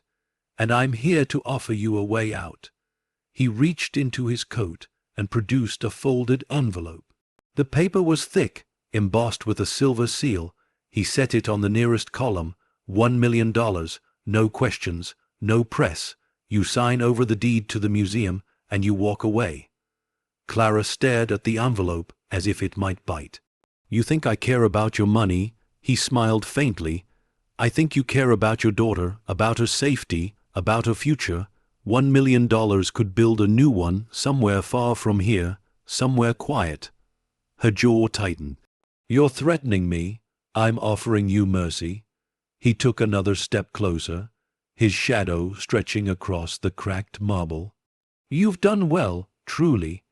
You found what Harrow hid, a feat even my men couldn't manage for decades. But you're playing with forces far bigger than yourself. You don't understand the kind of people who want what's behind those walls." "I understand greed when I see it," she snapped. Lang's smile thinned. "Greed is what built every museum you've ever set foot in. Greed is civilization's truest patron." Clara took a shaky breath. "You killed him, didn't you, Harrow?" For the first time, Lang's expression faltered. "Only slightly, but enough. He made the same mistake you're making now. He confused art with morality. He thought beauty could belong to the world." He leaned closer. "It can't." Clara's voice was a whisper. "So you burned him alive." Lang's eyes darkened. "I cleansed a mistake. The fire was unfortunate, yes, but sometimes things must be destroyed to be remembered." Clara's hands clenched. "You murdered him to protect your secret." He smiled again, calm, deliberate. "No, Ms. Benton, I murdered him to protect value. You can't sell a story if the ending isn't tragic." The words hit her like a slap. Her heart pounded in her chest. Lang turned, his footsteps echoing as he began to walk away. "Think about the offer. You have 3 days." Clara's voice rose, trembling with fury. "You won't get away with this." He paused at the doorway, glancing back over his shoulder. "Ms. Benton, people like me already have." Then he was gone, leaving nothing behind but the faint scent of smoke and cologne. Clara stood frozen, her breath shallow. The envelope sat on the column like a serpent coiled in paper and ink. For a moment She considered leaving it there, walking away, pretending none of this had happened. But then she thought of Harrow, the man who had died for the art he protected, and she thought of Lily. Her daughter deserved a mother who didn't run from truth. Clara snatched the envelope and tore it open.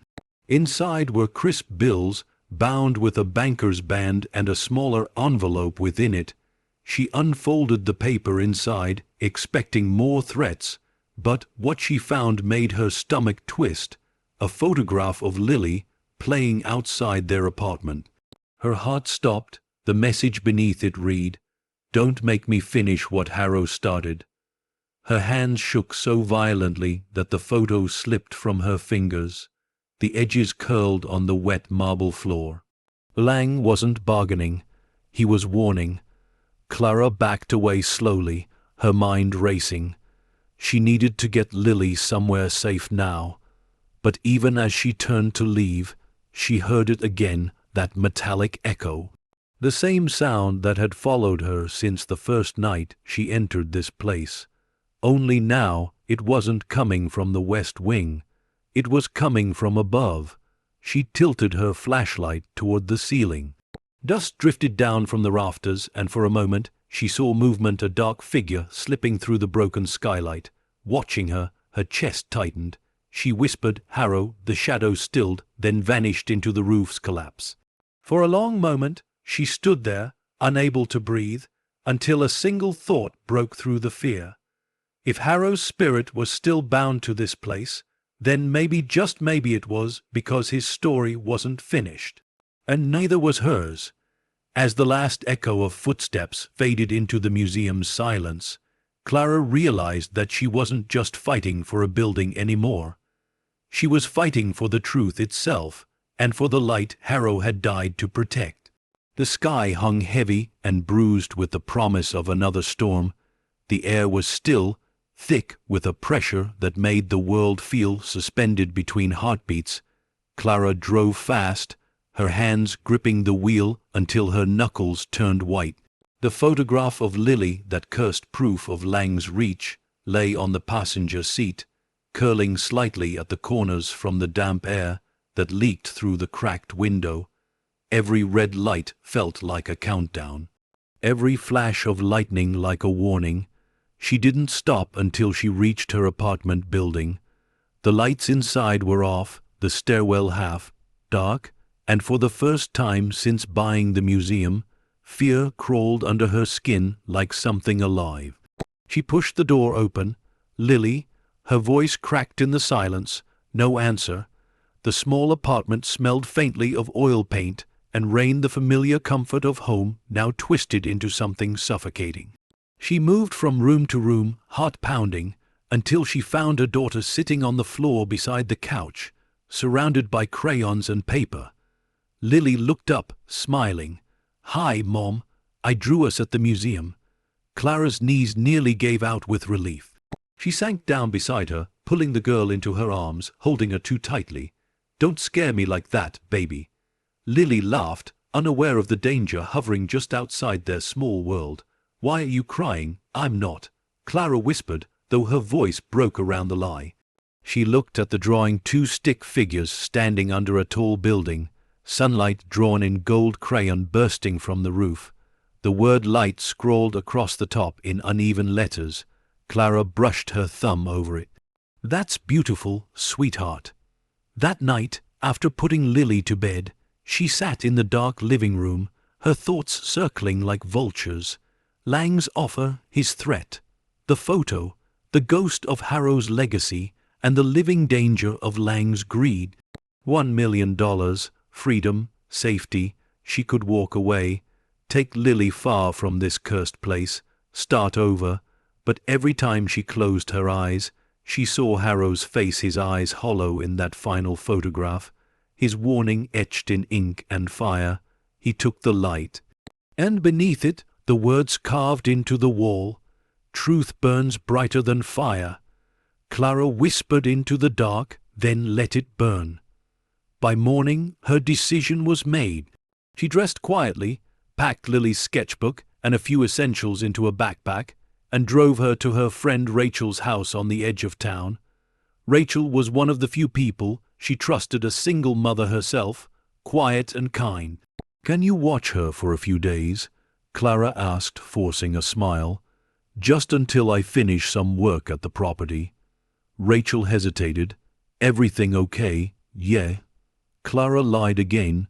"Just repairs. It's nothing." She knelt, kissed Lily's forehead, and whispered, "Be good, my love. I'll be back before you know it." When Clara returned to the museum, the clouds had rolled in thick and low. The building rose before her like a shadow waiting to swallow her whole. She stepped inside and locked the door behind her. The air was different today, restless. The silence carried a pulse.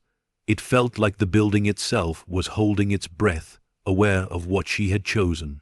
She lit one of the old oil lanterns and walked toward the west wing. Every step echoed like a drumbeat in her chest. When she reached the sealed vault, the faint smell of smoke still lingered from the last time Lang had been there. She placed the lantern down on the floor and knelt beside the crates, running her fingers across the names etched on their sides: Velin, Degas, Caravaggio, Harrow, all of it, hidden from the world. She whispered, "You didn't die for them to rot in the dark." Her voice trembled, but her resolve did not. She began sorting through the files she'd found: the Bavarian inventory papers, Harrow's journal entries, the photos Lang had wanted erased. She laid them all out on the cracked marble like evidence before a silent jury. Then she took out her phone and began recording. "My name is Clara Benton," she said softly. "I purchased the Benton County Museum of Fine Art for $200 at auction. What I found inside should never have been lost. This," she lifted one of the paintings into the light, "was hidden to protect it, to protect truth. The man who tried to destroy that truth is still alive." Her voice shook, but she pressed on. "His name is Victor Lang." A sound echoed behind her. She froze, footsteps, slow, deliberate. She turned, the phone still recording, the lantern's flame flickering wildly. Lang stepped into the light, calm as a serpent. "You're brave, I'll give you that," he said quietly, "but bravery doesn't save anyone. You're not going to touch me." He smiled faintly. "I already have.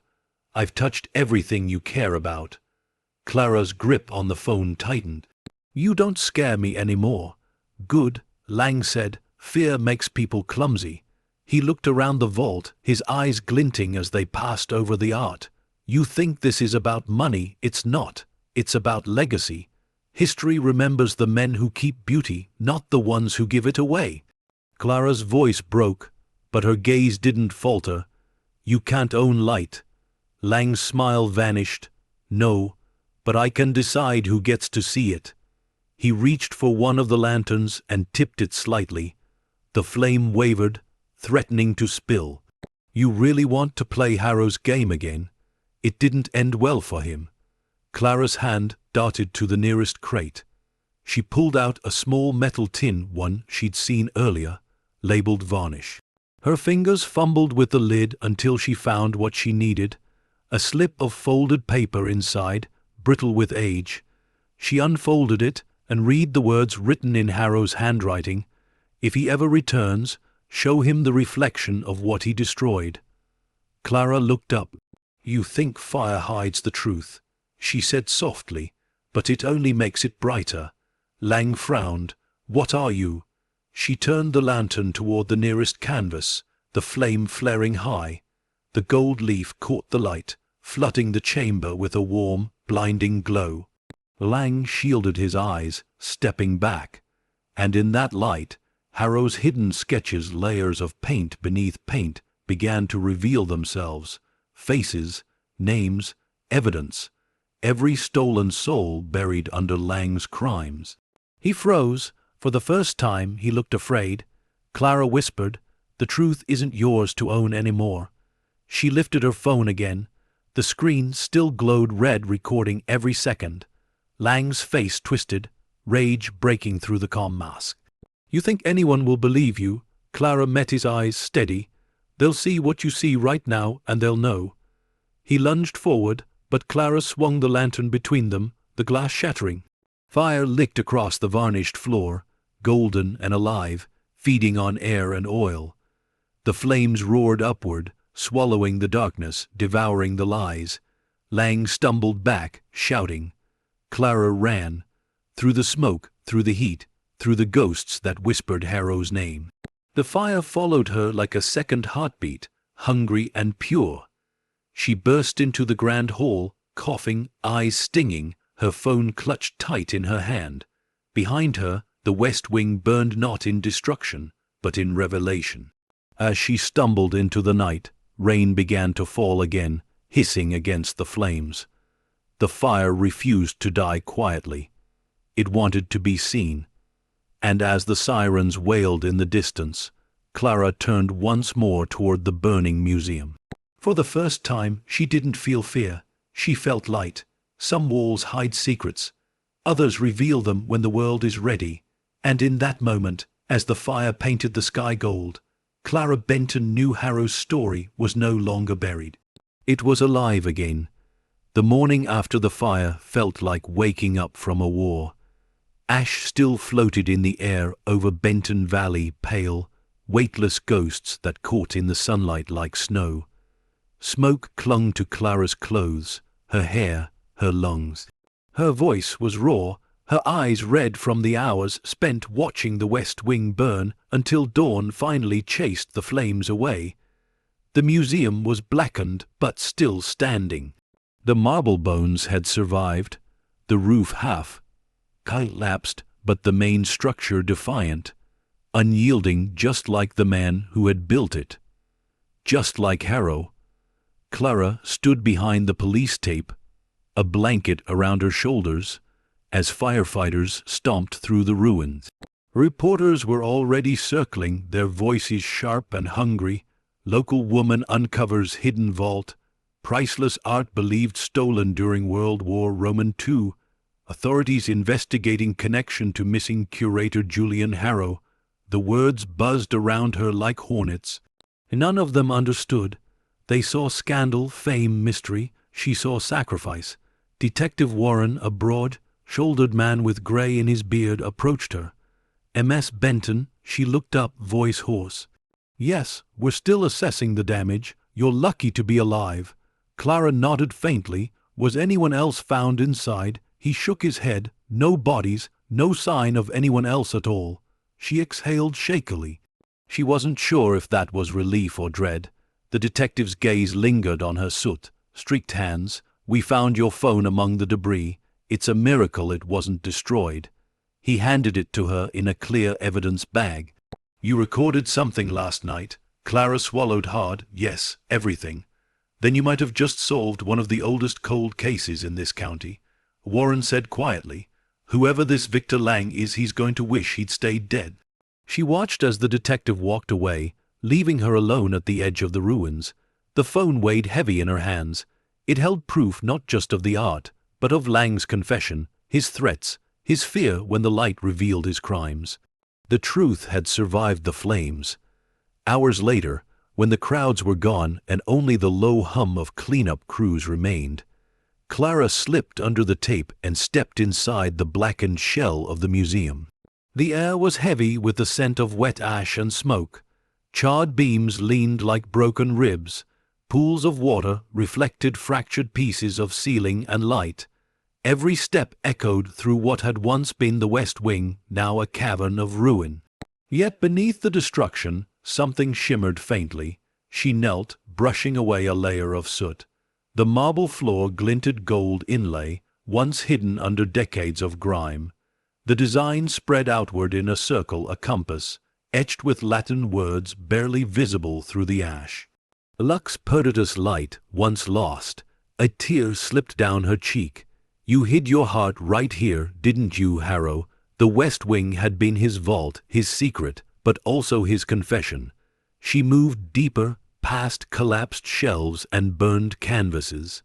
Many were lost, but not all. In the far corner, beneath a fallen beam, she found what the fire couldn't reach crates half.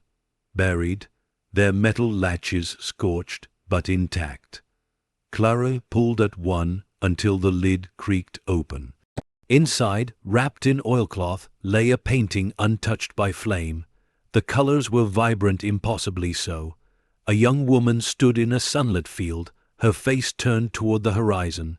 The signature at the bottom, Julian Harrow, 1945. Her breath caught. This wasn't one of the stolen masterpieces. This was his, the real reason he'd built the vault. She peeled back the cloth on the next painting. Another Harrow original, and another. Dozens of them, each one glowing even in the ruin. Together they told a story, people standing in light, emerging from shadows, faces turned towards something pure. Clara realized what she was seeing, the lost works Harrow had never exhibited. Paintings made after the war, when he'd hidden the stolen art away, his redemption captured on canvas. He hadn't vanished. He'd immortalized himself. A voice broke the silence behind her. "You shouldn't be here." She spun around. Detective Warren stood in the doorway, rain dripping from his coat. Clara's voice trembled. "I had to see it." He stepped closer, eyes widening as he saw the uncovered paintings. "My God, they're his," Clara whispered. "Not stolen, his own. He painted them after hiding the others." Warren exhaled, shaking his head. "You realize what this means? You've not just found stolen art, you've uncovered an entire body of work from a man history forgot." Clara brushed soot from one of the frames. He didn't want to be remembered for what was taken. He wanted to be remembered for what he saved. The detective crouched beside her, his tone softening. "And what about Lang?" Her jaw tightened. "He's still out there. He'll come for this." Warren nodded. "Then we'll be ready for him." He helped her lift one of the crates onto a cart. The painting inside was different, darker, abstract, streaks of crimson and black converging at the center into what looked like an eye. Beneath it, a faint inscription read, "For the ones who tried to steal the sun." Warren frowned. "That's unsettling." Clara stared at it for a long moment. "It's a warning." They loaded the surviving crates into the detective's vehicle under the gray afternoon light. The valley was quiet again, save for the whisper of rain on metal and the distant caw of crows. Before leaving, Clara turned back one last time. The west wing was gone, but the compass in the marble still caught the light, faint, golden, alive. For the first time she felt peace. Harrow's secret was no longer buried. But as she reached the road, a dark car idled across the street. Its windows tinted, engine silent. Her heartbeat quickened. The car didn't move, didn't flash its lights. Just waited, watching. Warren followed her gaze. "Friend of yours?" Clara shook her head. "Not anymore." The detective's hand hovered near his holster. "Get in the car, Ms. Benton." They pulled away, tires hissing against the wet road. The black car followed for several miles, then disappeared into the fog. Neither of them spoke. The air between them was heavy with understanding. Lang wasn't gone. He was waiting for the right moment to take back what he'd lost. But this time, Clara wasn't the same woman who had walked into the museum alone and desperate. She was the keeper of the light, now the protector of a truth that had survived fire, greed, and time itself. As the museum faded in the distance, the storm clouds began to part. A single ray of sun broke through, cutting across the valley and glinting off the burned dome of the museum. It looked like a halo. Clara closed her eyes and whispered to the wind, "You did it, Harrow. You kept it safe." But deep inside, she knew the story wasn't over because the light she'd uncovered had cast shadows longer than she could yet see.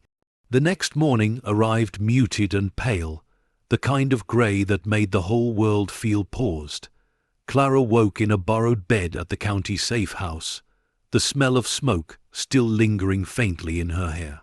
Outside, the hum of the world returned, distant sirens, the low growl of morning traffic, but she felt detached from it, like she was still trapped inside the museum's charred walls. Her phone buzzed softly on the nightstand. Detective Warren's text lit up the screen. "We've moved the paintings to the state archives for authentication.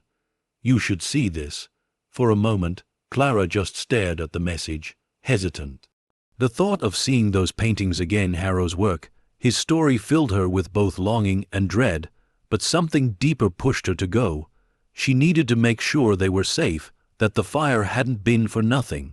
By noon, she was standing in a secure storage facility miles from town. The scent of varnish and dust hung heavy in the sterile air. Harrow's recovered paintings leaned against the walls like survivors of an ancient storm, some scorched at the edges, others miraculously pristine. Warren met her by the entrance, holding a clipboard. "They've already confirmed authenticity on 6 of them. The experts are saying this might be the most significant art recovery in American history." Clara managed a faint smile. "He'd hate that." Warren looked at her, puzzled. "Harrow," she said, "he didn't care about fame. He just wanted the truth to stay clean." The detective nodded. "Then he'd be proud of you." She stepped closer to the largest painting, the one she'd uncovered last, the one that had glowed like gold in the firelight. In person, under proper light, it was almost alive. It showed a group of people emerging from the shadows into a vast field of light. The brushwork was tender, reverent, the figures painted with almost sacred softness. At the bottom corner, in small, trembling handwriting, was an inscription, "For her, the one who will find the dawn." Clara's breath hitched. "He knew," she whispered. "He knew someone would come." Warren frowned. "You think he meant you?" She shook her head slowly. "Not me. Maybe anyone who still believed light could survive darkness." They spent the next hour cataloging what remained. Some paintings were clearly European masters, Vermeer, Monet, even a lost Chagall, but between them were Harrow's own, seamlessly interwoven. His voice, his redemption, hidden among giants.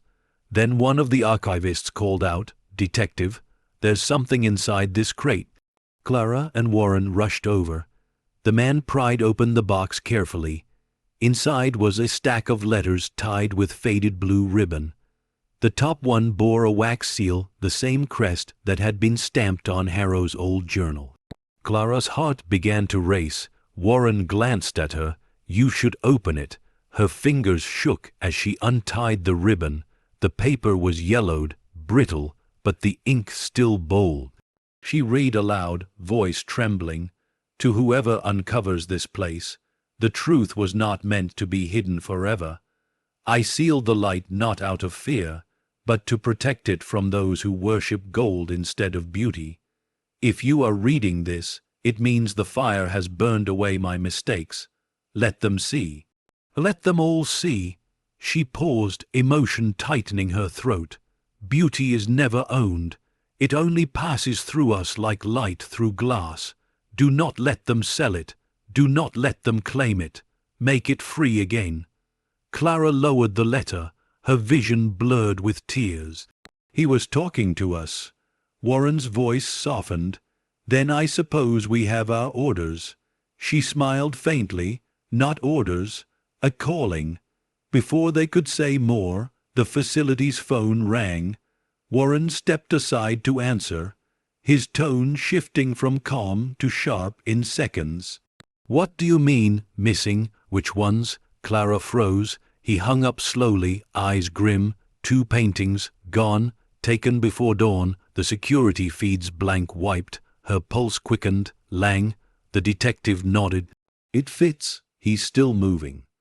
Clara clenched her fists, the letter trembling in her hand. "Then he's not finished." Warren's expression hardened. "Neither are we." Later that evening, Clara sat in the archives alone after everyone else had left. The dim overhead lights hummed softly. She walked along the row of paintings, tracing the air just above their surfaces, afraid to touch, but desperate to feel them. In one of Harrow's last works, the one titled The Keeper, she noticed something she hadn't seen before. Near the bottom, Among strokes of crimson and ochre, he had painted a small figure standing in the distance, holding a child's hand, the faintest suggestion of a woman and a girl. Her heart tightened. Harrow hadn't painted the past. He'd painted what was coming. She sat down, overwhelmed, the hum of the lights filling the silence. Everything he had hidden, the art, the letters, the legacy, was meant to lead here. To her, to this moment, her phone buzzed again. A message from an unknown number. "You didn't finish the fire." Her blood ran cold. "The light still belongs to me." She looked toward the window, a tall pane of glass reflecting her face. And there, in the reflection, for just a second, another figure stood behind her, watching. She spun around. Nothing. Only silence. Clara pressed her back to the wall, heart racing, whispering to herself, "You can't hide forever, Lang. Not anymore." She looked down at Harrow's letter once more, the ink catching the light. "Do not let them sell it. Do not let them claim it." She straightened her shoulders, her voice firm. "I won't." Then, without hesitation, she took her phone, opened the recording app, and began filming the paintings one by one, capturing them all in her lens. Each stroke, each name, each hidden truth. "This belongs to the world," she said quietly into the camera. "And the world will see it."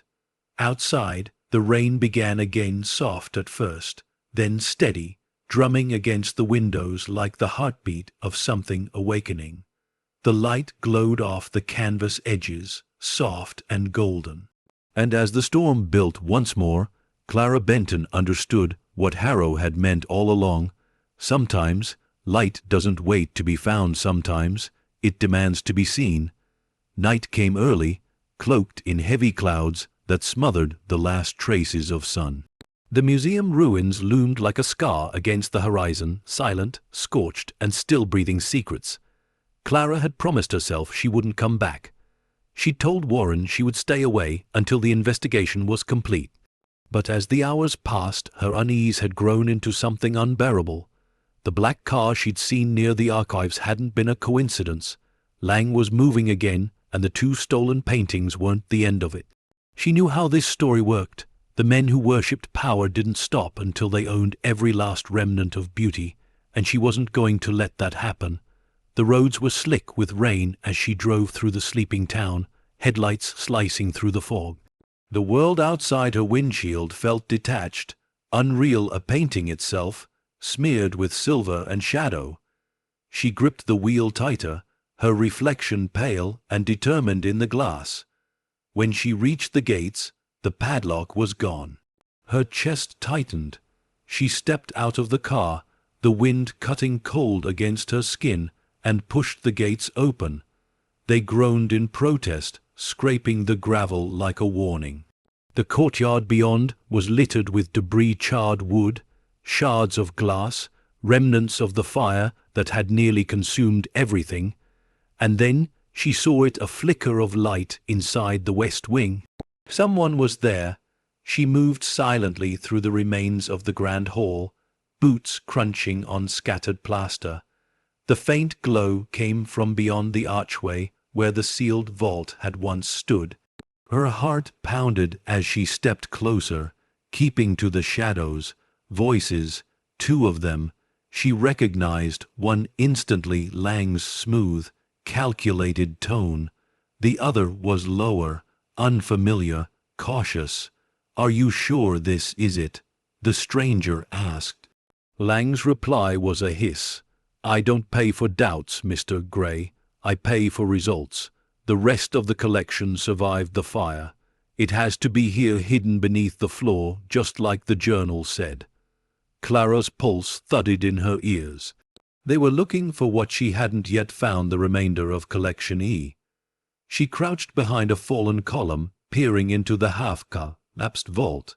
Lang stood there in a long coat, his shoes streaked with ash, a flashlight in hand. The other man, broad, scarred, with a crowbar slung over his shoulder, knelt near the marble floor, prying at the cracked tiles. Clara swallowed hard. If they found those paintings, they'd vanish forever. She slipped her phone from her pocket and began recording silently, the faint red light of the camera blinking in the dark. Lang's voice echoed. Harrow built this place like a confession.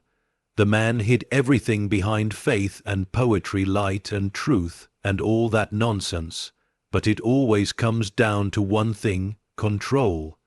He crouched beside the hole the man had made, running a gloved hand along the edge.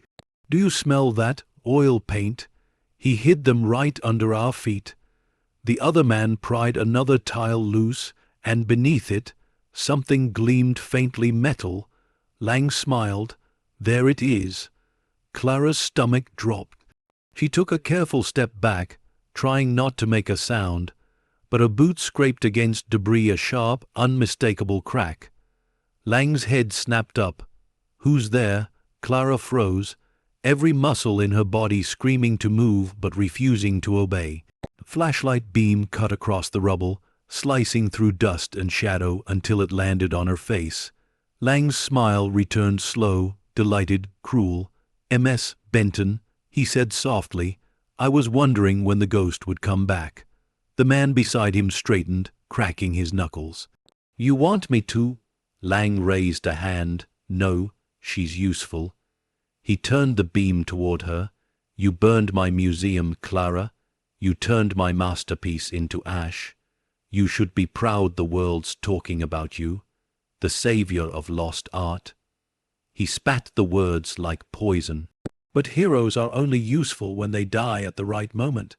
Clara's breath trembled. "You think you can still bury this? It's over, Lang." He laughed quietly. "You sound like Harrow." She took a step back, keeping the phone hidden in her coat pocket, still recording. "Harrow died protecting the truth." Lang tilted his head. "No, he died thinking he could change it." He gestured to the hole in the floor. "You see, my dear, truth isn't some shining light. It's a commodity, and just like art, it belongs to whoever pays the most." "Then you've already lost," she said. Lang's smile faltered. "What did you do?" Clara raised her chin. "The world's already seen it. Every painting, every letter, every name. I sent them all to the press before I came here." For a split second, his mask slipped, genuine panic flashing in his eyes. Then it hardened again. "You're bluffing." "Am I?" The other man moved toward her, but Clara turned and bolted. Her flashlight swung wildly as she sprinted through the hall, the sound of boots pounding behind her. The air filled with echoes, Lang shouting orders, the other man cursing. She reached the staircase, half collapsed from the fire, and climbed anyway, pulling herself over splintered beams. The whole building groaned around her. Every step could give way, every shadow could hide a fall. She ducked into a side corridor, once a gallery, now a tunnel of ash and smoke. The air was thick, stinging her throat. She pressed her back to the wall, breathing shallowly, trying to think. Below, she heard Lang's voice again. "Find her. She knows where the rest of it is." His footsteps receded, replaced by the clang of metal, his accomplice prying deeper into the vault. Clara knew she couldn't run forever. She needed evidence strong enough to end this. Something Lang couldn't deny. She crept along the upper level, her flashlight beam landing on an old maintenance hatch in the floor, one she hadn't noticed before. She knelt and tugged it open. Inside, a narrow staircase descended into darkness. A service tunnel. She climbed down, the air growing colder, damper, the smell of oil stronger.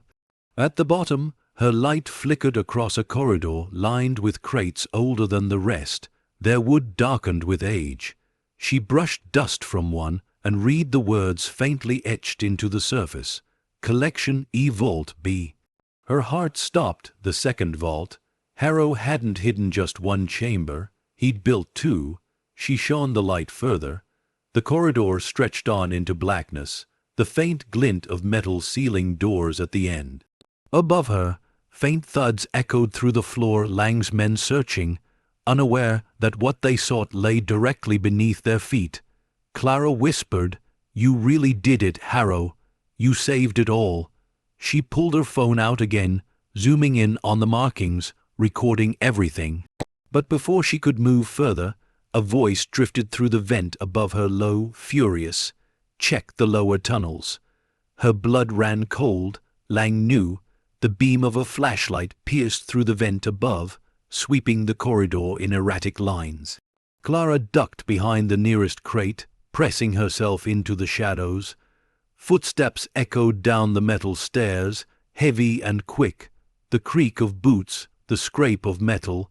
Lang's voice came again, calm and venomous. "I told you she'd come back.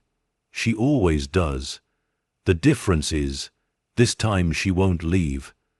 Clara's heart hammered as she clutched her phone. The faint red light of the recording blinked in the dark, a pulse of truth still beating. She knew she had two choices: hide and be hunted, or face him and end this story the way Harrow couldn't. And as the sound of Lang's footsteps grew closer, the choice was already made. Because some light doesn't survive by hiding, it survives by burning back. The tunnel smelled of rust and history, old earth, oil and smoke fused into something ancient. Clara crouched behind the crate, breath shallow, pulse pounding so hard it seemed to shake the air around her. The faint sound of Lang's shoes echoed from above, deliberate and patient. He was hunting her like she was part of his collection, now something he meant to possess, catalog, erase. The beam of a flashlight cut through the grate above, sweeping across the narrow corridor. She pressed herself lower into the shadows, the faint red glow of her phone's recording light hidden beneath her trembling hand. Lang's voice carried through the vent, calm, controlled, terrifying. "Truth is a luxury, MS Benton. You've treated it like a right." He was closer now, his footsteps growing louder. "Do you know what I learned from Harrow?" he continued. "Art is only sacred when it's hidden. Expose it and it becomes a commodity. You didn't save anything, Clara. You just ruined it for everyone." Clara's jaw tightened. "You sound like a man terrified of being seen." The words left her mouth before she could stop them. Silence followed, thick as dust. Then the vent above her creaked open. Lang's face appeared through the slats, pale, eyes cold as glass. "There you are." He dropped down into the tunnel, his boots hitting the floor with a solid thud. His flashlight beam landed on her face, blinding her. "You really should have taken the money."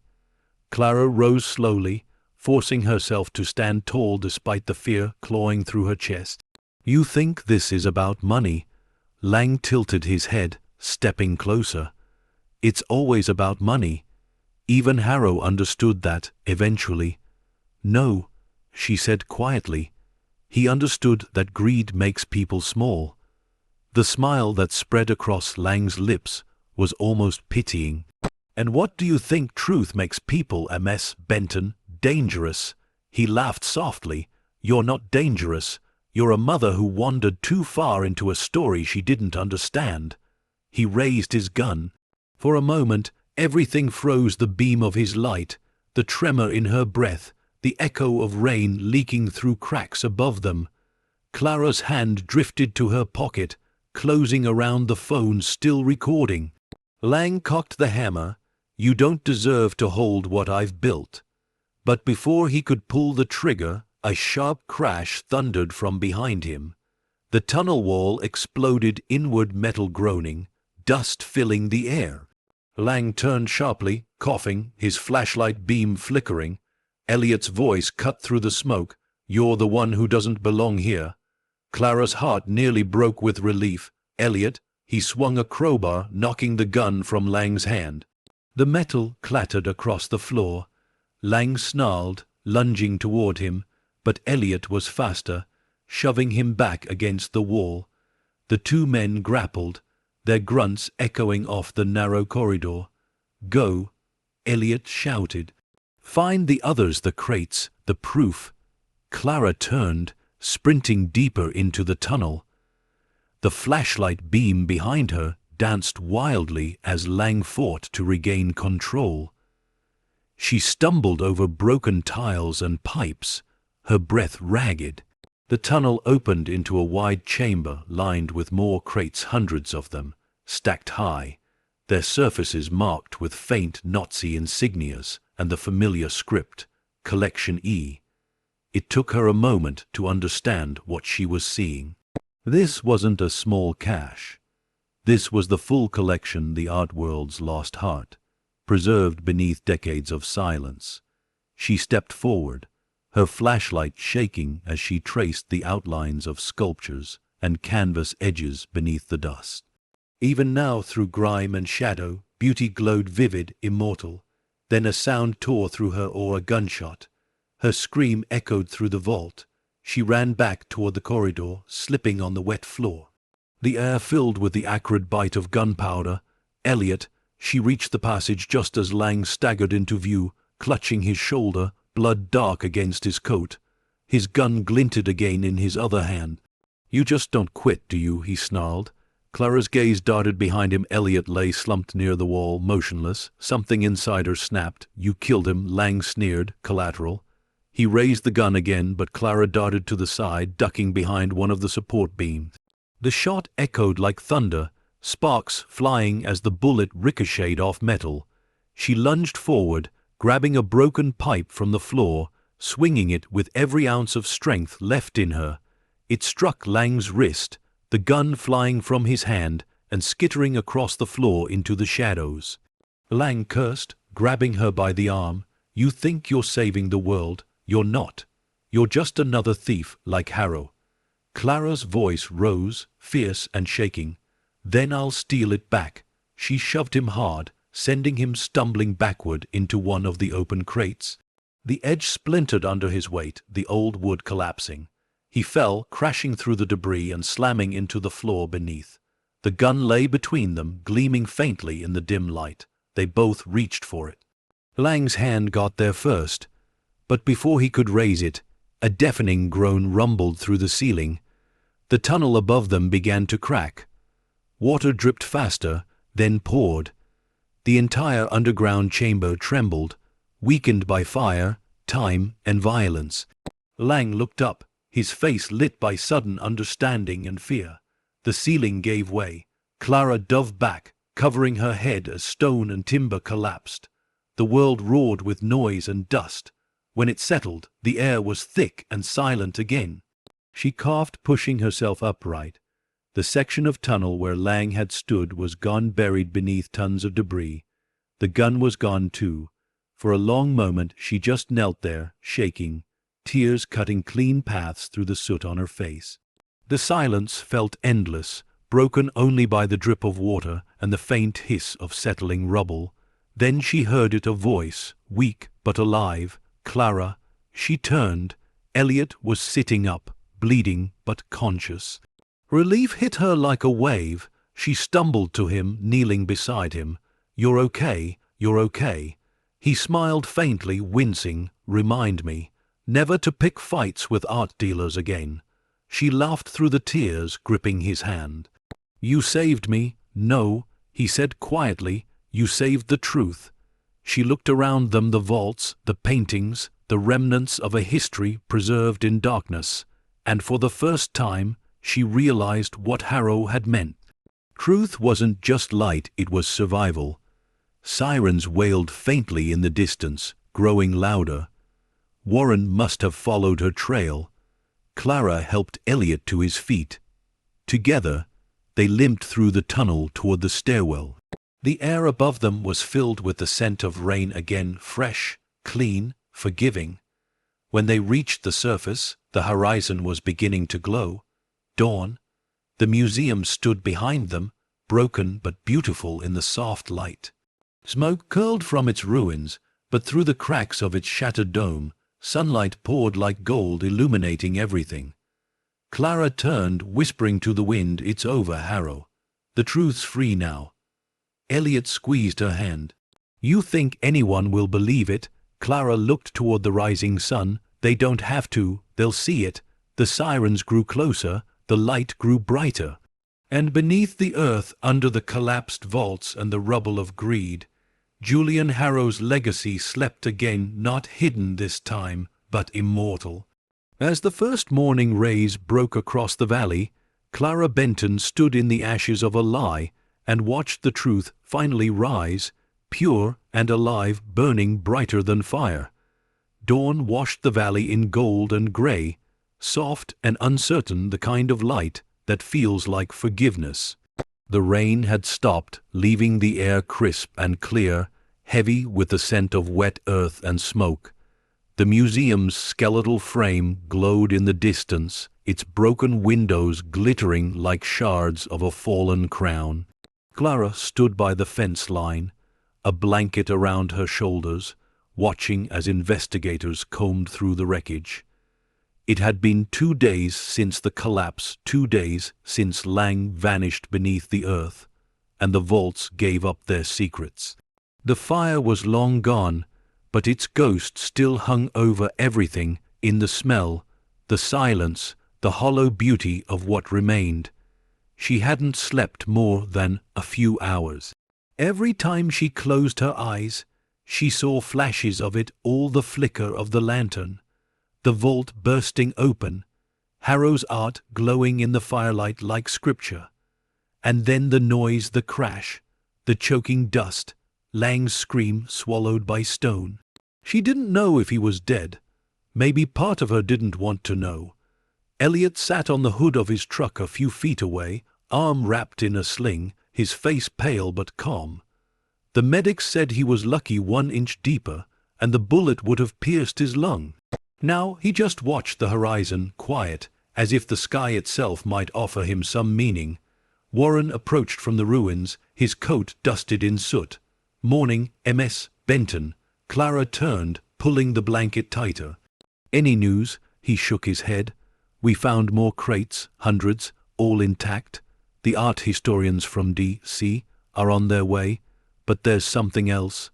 He held out a small charred notebook, its cover half burned but still legible. Julian Harrow was embossed faintly across the spine. Clara took it with trembling hands. The binding crumbled slightly under her touch. "Where did you find it?" "In the east wall," Warren said, "hidden behind the foundation stones. We think he meant for it to survive the fire." She opened it slowly. The pages inside were fragile, yellowed, edges curled from heat. The handwriting was faint, but readable, the same elegant loops she had come to know. "If you are reading this, then the museum has fallen again. I did not hide these works for myself.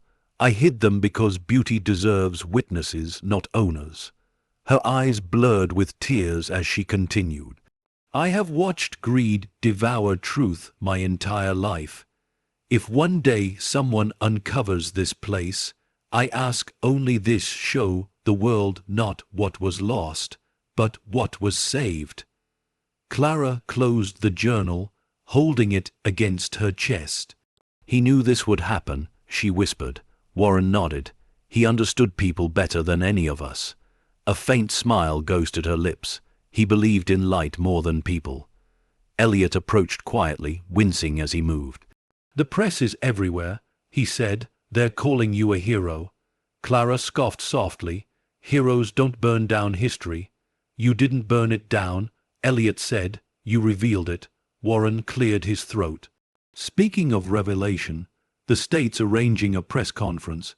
They'll want you there when the crates are opened publicly. The Foundation plans to restore the surviving structure. They want to name it after you."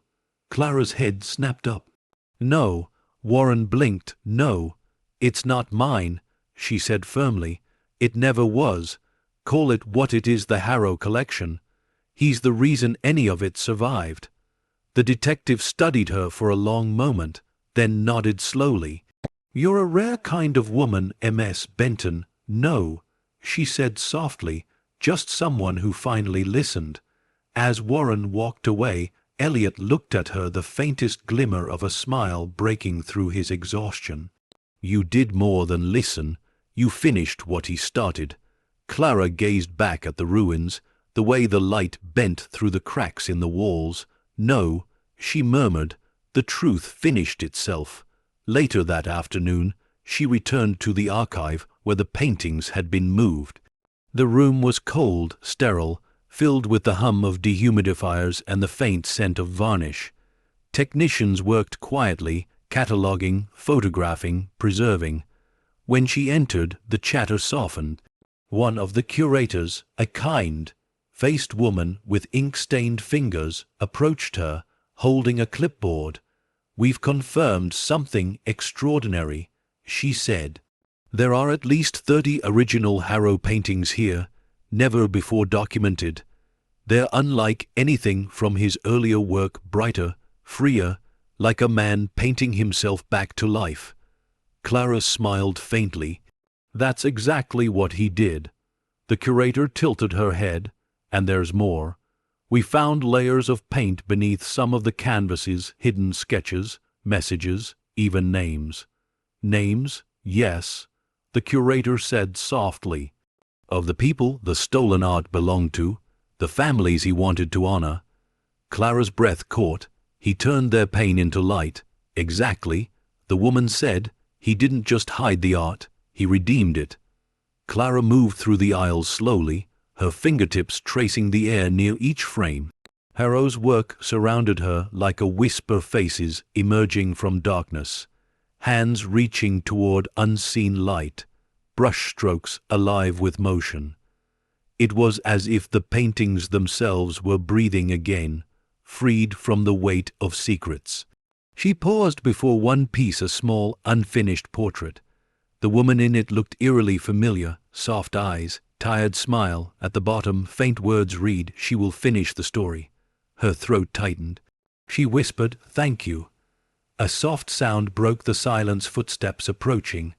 She turned to see Warren standing near the doorway, holding a folder. "One more thing," he said, "for you."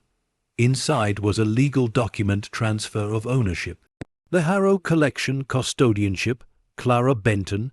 She stared at it, stunned. "What is this?" Warren shrugged. "A formality. Someone has to oversee the restoration until the foundation takes over." Clara traced her name on the page.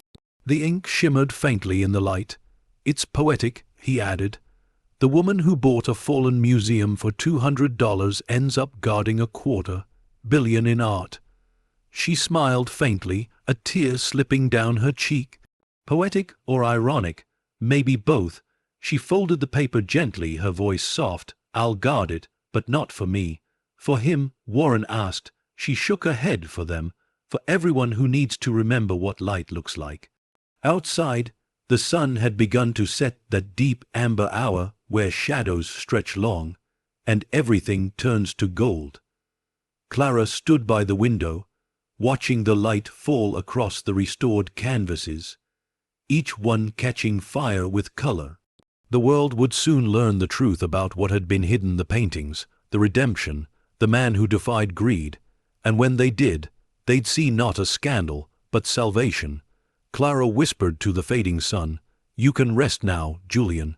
Your truth has a home again." As the day bled into twilight, Clara Benton stood surrounded by beauty reborn, not art reclaimed by wealth, but by love, and she finally understood what Harrow had always meant, that some legacies aren't owned, they're lived. The night before the public unveiling, the town slept under a blanket of soft mist. Benton Valley was quiet again, too quiet for all that had been unearthed within its soil. Streetlights glowed faintly through the fog, and somewhere beyond them, the rebuilt museum, or what was left of it, waited like a wounded cathedral, preparing for its second resurrection. Clara sat in her car outside the site, hands still on the wheel, long after she'd turned off the engine. The radio whispered static. The world felt impossibly still. She had promised Warren she'd attend the ceremony, but it didn't feel right to her. All the attention, the cameras, the journalists calling her a symbol of truth. She wasn't a symbol. She was a survivor of fire, of greed, of fear. The real story belonged to Harrow. Still, part of her knew she couldn't stay away, not tonight. The new security lights along the museum's perimeter buzzed faintly as she approached. the glow catching on the marble columns that had somehow survived every flame and fall. A faint hum of generators filled the air, but beyond that silence, the kind that carries memory in its bones. She paused by the west entrance, now sealed with scaffolding and protective tarps. The faint scent of char lingered. Even after all this, she whispered, "You still smell like truth." Inside, the air was cooler, crisp, almost reverent. The restoration crews had done their work carefully, cleared the debris, reinforced the structure, preserved every unburned mural. The grand hall was now a living ruin, part museum, part monument, and in its center, beneath soft light, stood a single painting, Harrow's final work. The plaque beneath it read, "The Ledger of Light, 1978. The painting was immense, nearly the size of a wall. From a distance, it looked like a swirl of chaos smoke, ash, fractured color, but as Clara stepped closer, the image sharpened. At the center stood a figure, a man holding a lantern, surrounded by faceless crowds reaching toward him. The light from his lantern spilled outward, not in a straight beam but like a storm, bending around the figures, illuminating some, blinding others. And behind the man, faintly, was the silhouette of a woman holding a child's hand. Clara's breath caught. It was them, her and Lily. She reached out, her fingertips hovering inches from the canvas. The colors seemed to pulse under the light, alive. Harrow had painted this long before she was born, but somehow, impossibly, he had seen her. "You knew," she whispered. "You knew someone like me would find it." Tears stung her eyes. The warmth that had been missing for so long, the purpose, the peace finally found her again. Footsteps echoed behind her. Warren's voice, soft and steady. "I thought you'd come tonight." Clara turned, smiling through her tears. "I couldn't stay away." He nodded, looking at the painting. "They're calling it the greatest rediscovery in modern art history. But I think it's something else." "What?" He paused. "A confession?" She nodded slowly. "Yes, his way of making peace." Warren looked at her, then at the lantern in the painting. "And you, what will you do now that the world knows?" Clara exhaled, glancing toward the stained windows that still bore scorch marks from the fire. "I think I'll do what he wanted most. Tell the truth, then let it go." Warren smiled faintly. "You ever think he was guiding you?" She looked back at the painting. Not guiding, trusting. They stood in silence, the hum of the lights the only sound. The museum felt alive again, not with ghosts, but with gratitude.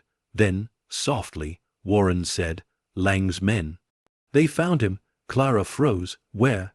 "Half a mile from the old train depot. Collapsed tunnel. He didn't make it." She closed her eyes, letting the news settle. Relief and sorrow tangled together. "Then it's really over." "Yes," he hesitated, "but stories like this never truly end. They just stop being secrets." Clara smiled faintly. "I can live with that." Later that night, after Warren left, Clara walked alone through the empty hall one last time. The moonlight filtered through the glass, spilling over the ruined floor like liquid silver. Dust hung in the air, soft, glittering, and for the first time, it didn't look like decay. It looked like memory suspended. She stopped beneath the broken dome, where the fire had once raged. The scaffolding creaked slightly in the wind. The stars shone through the opening, a window to the sky Harrow might have looked through once. She took a small envelope from her pocket, Harrow's final letter. She read it again, quietly, under the glow of the moon. "There will always be men who chase gold and call it light. Do not fight them with fire, fight them with truth. The flames die, but light never does." She folded the letter carefully and slipped it beneath the base of the painting. "Rest now," she whispered. "The world will remember." When she stepped outside, the fog had lifted. The sky was wide and clear, a sea of stars stretching above the valley. She could see the faint reflection of the museum in the puddles along the road, the broken beauty of it standing proud against the night. Her phone buzzed in her pocket. Message from Rachel. "Lily finished her painting today.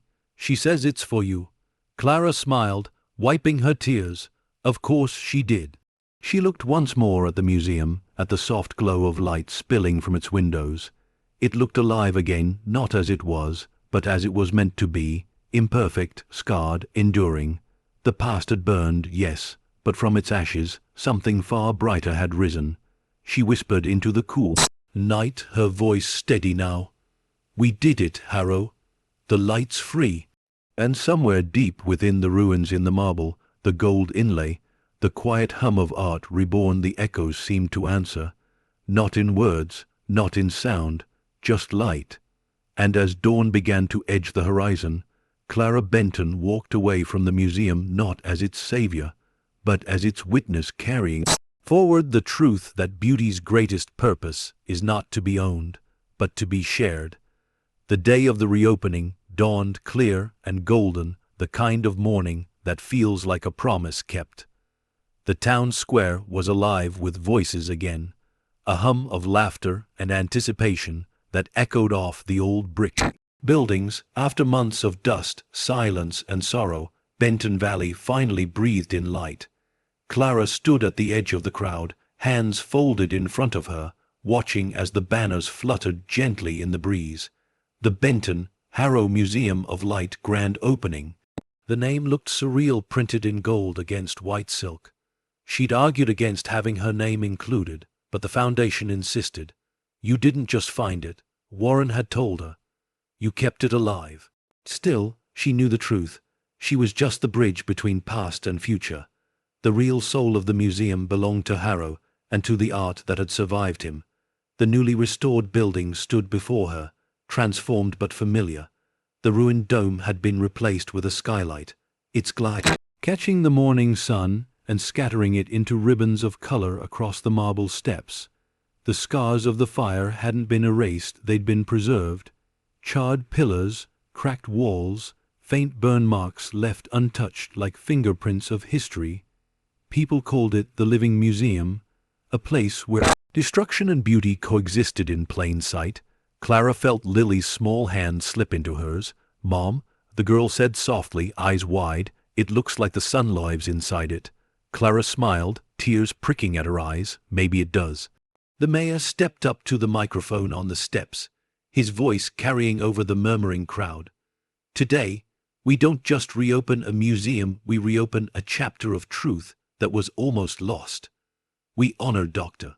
Julian Harrow, a man who sacrificed everything to protect art from greed and darkness. And we honor the woman who uncovered his legacy, Ms. Clara Benton." Applause rose from the crowd, warm and thunderous. Clara felt her cheeks flush. She wasn't used to it, the attention, the gratitude. She glanced at Warren, who stood off to the side in his usual dark coat, giving her a small nod of approval. Elliot stood beside him, arms still in a light brace, but smiling brighter than she'd ever seen him. The mayor continued, "The museum will open today with its first major exhibition, Hidden Light, the Lost Collection. For the first time in history, the world will see what was hidden behind those walls for nearly half a century." The ribbon was cut, cameras flashed, and the doors opened. The crowd flowed inside like a tide returning home. Clara lingered behind for a moment, letting everyone go ahead. Then she and Lily stepped into the hall together. The light that met them was breathtaking. The grand hall had been rebuilt around the ruins. Sunlight streamed through the skylight, touching every remaining column, every marble fragment.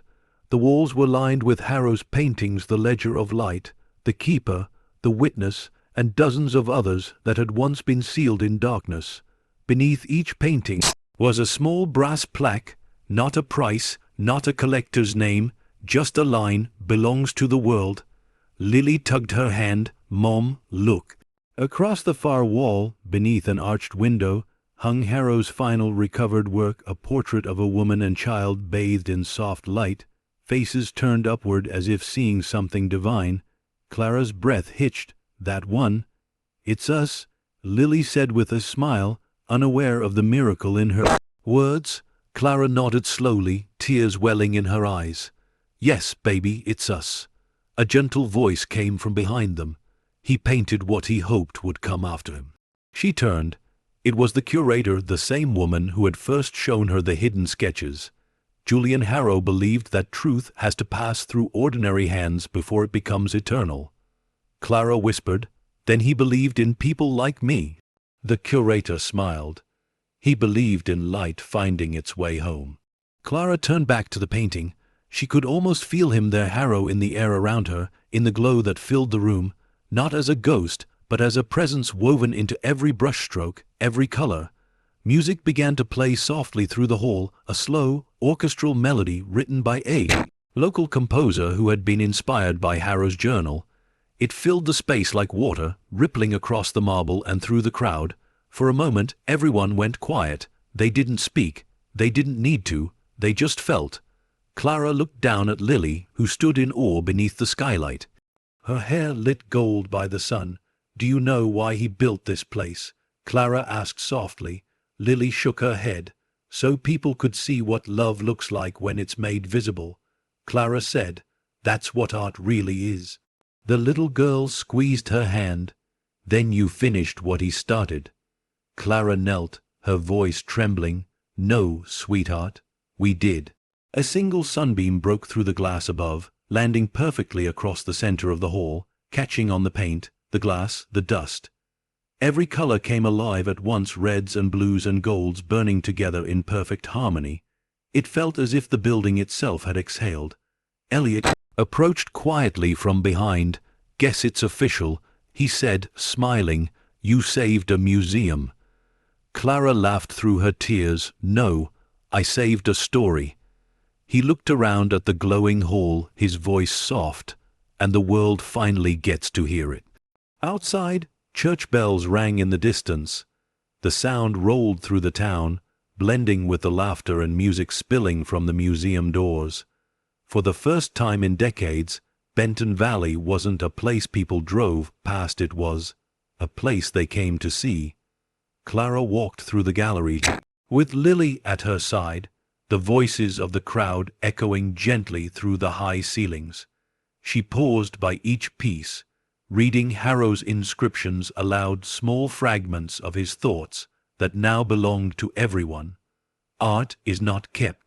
It's continued. The hands that find beauty must pass it on. Light lives only when it's shared. Each line felt like a benediction. As she reached the final painting, she felt a calm she hadn't known in years, the kind that comes not from victory but from understanding. She whispered, "You were right, Julian. It was never about what we own.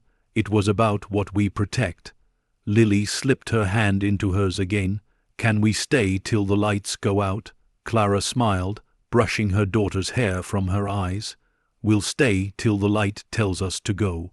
And as the sun dipped lower in the sky, golden rays still poured through the skylight, bathing the hall in an endless, forgiving glow. For the first time, the museum wasn't a place of loss.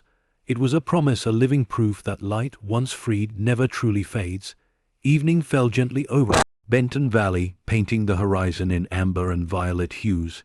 The crowds had gone home, their voices fading into the distance like the final notes of a song. The museum stood quietly now, alive in its stillness, bathed in the soft, golden afterglow of sunset. Clara lingered in the grand hall long after everyone else had left. The silence wasn't heavy anymore. It was sacred. The air carried that faint smell of varnish and dust, the scent of history exhaling. Only the distant hum of lights remained, illuminating the newly restored paintings.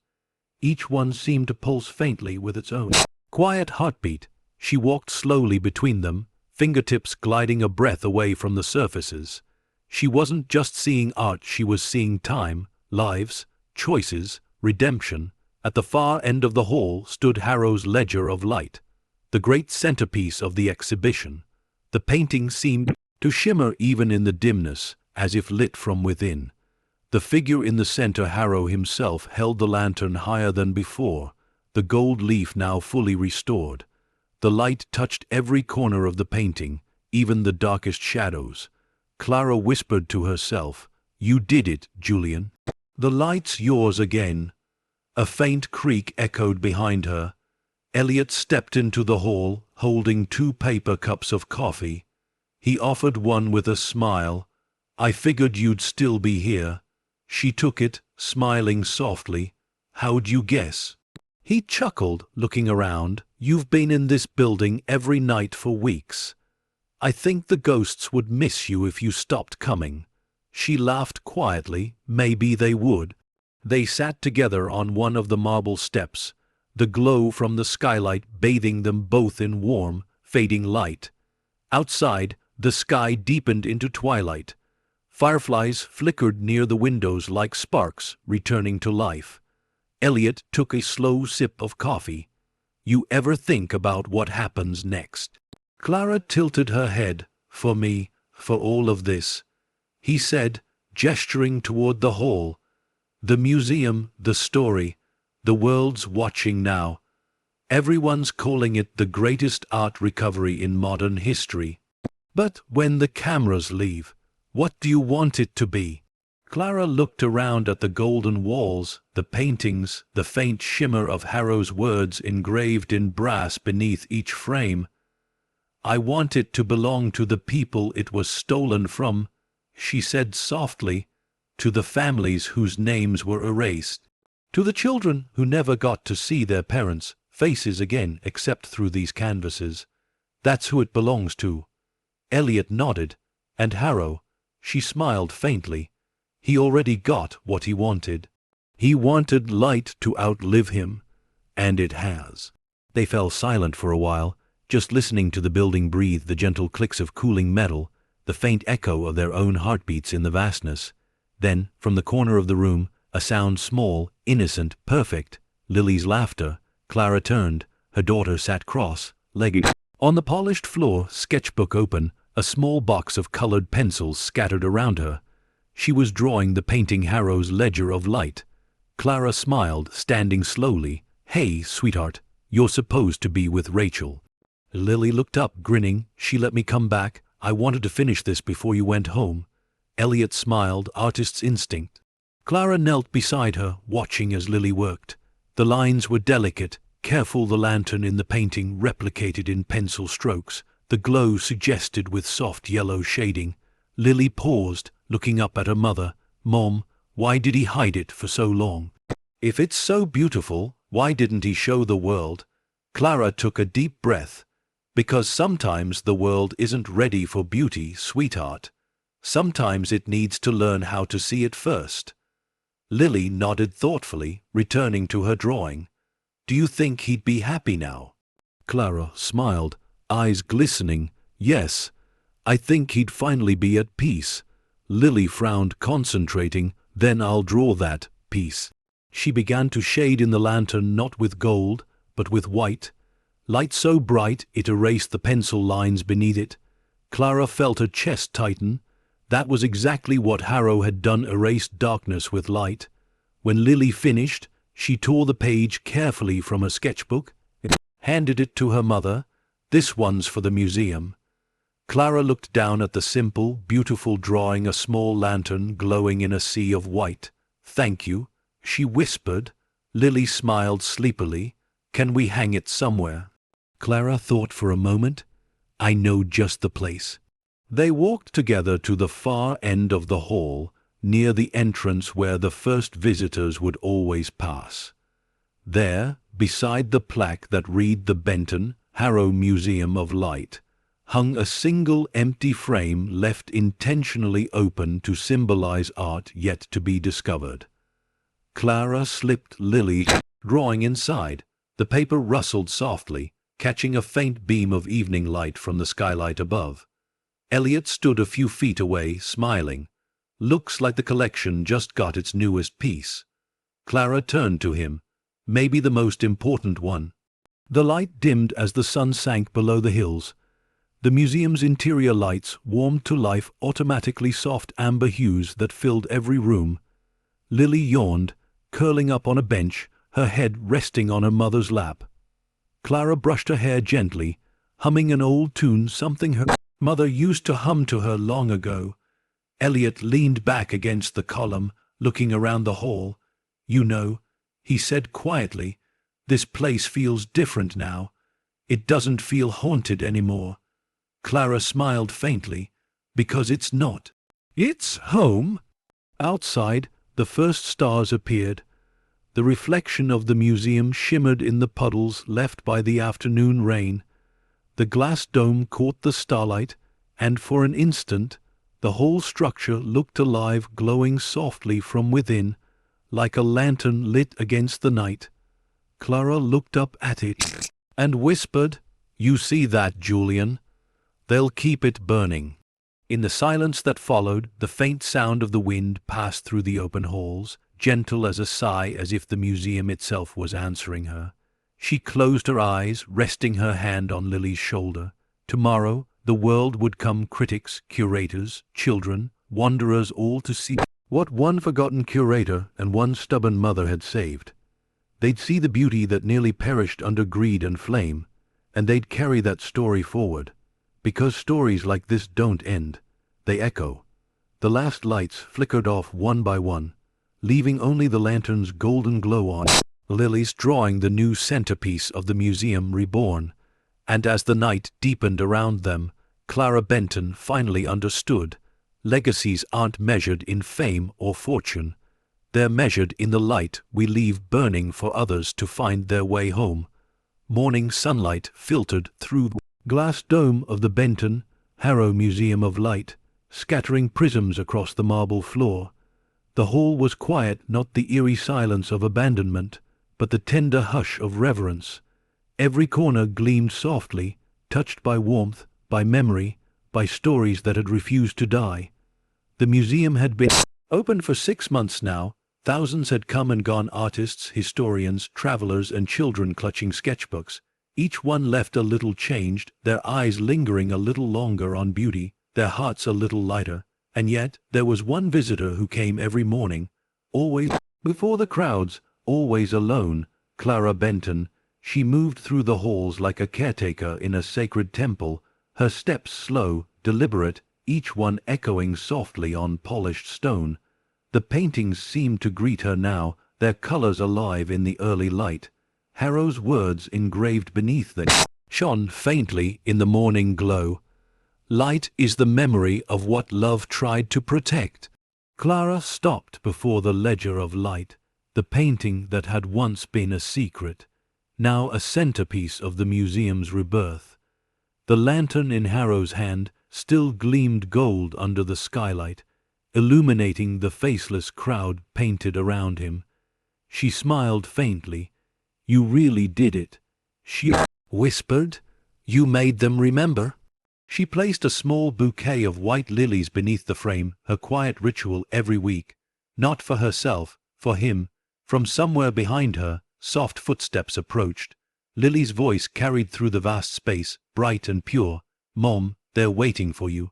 Clara turned, smiling. Her daughter had grown taller, her curls now tied back with a ribbon, a paint smudge across her cheek. "Already?" Lily nodded, clutching a sketch pad.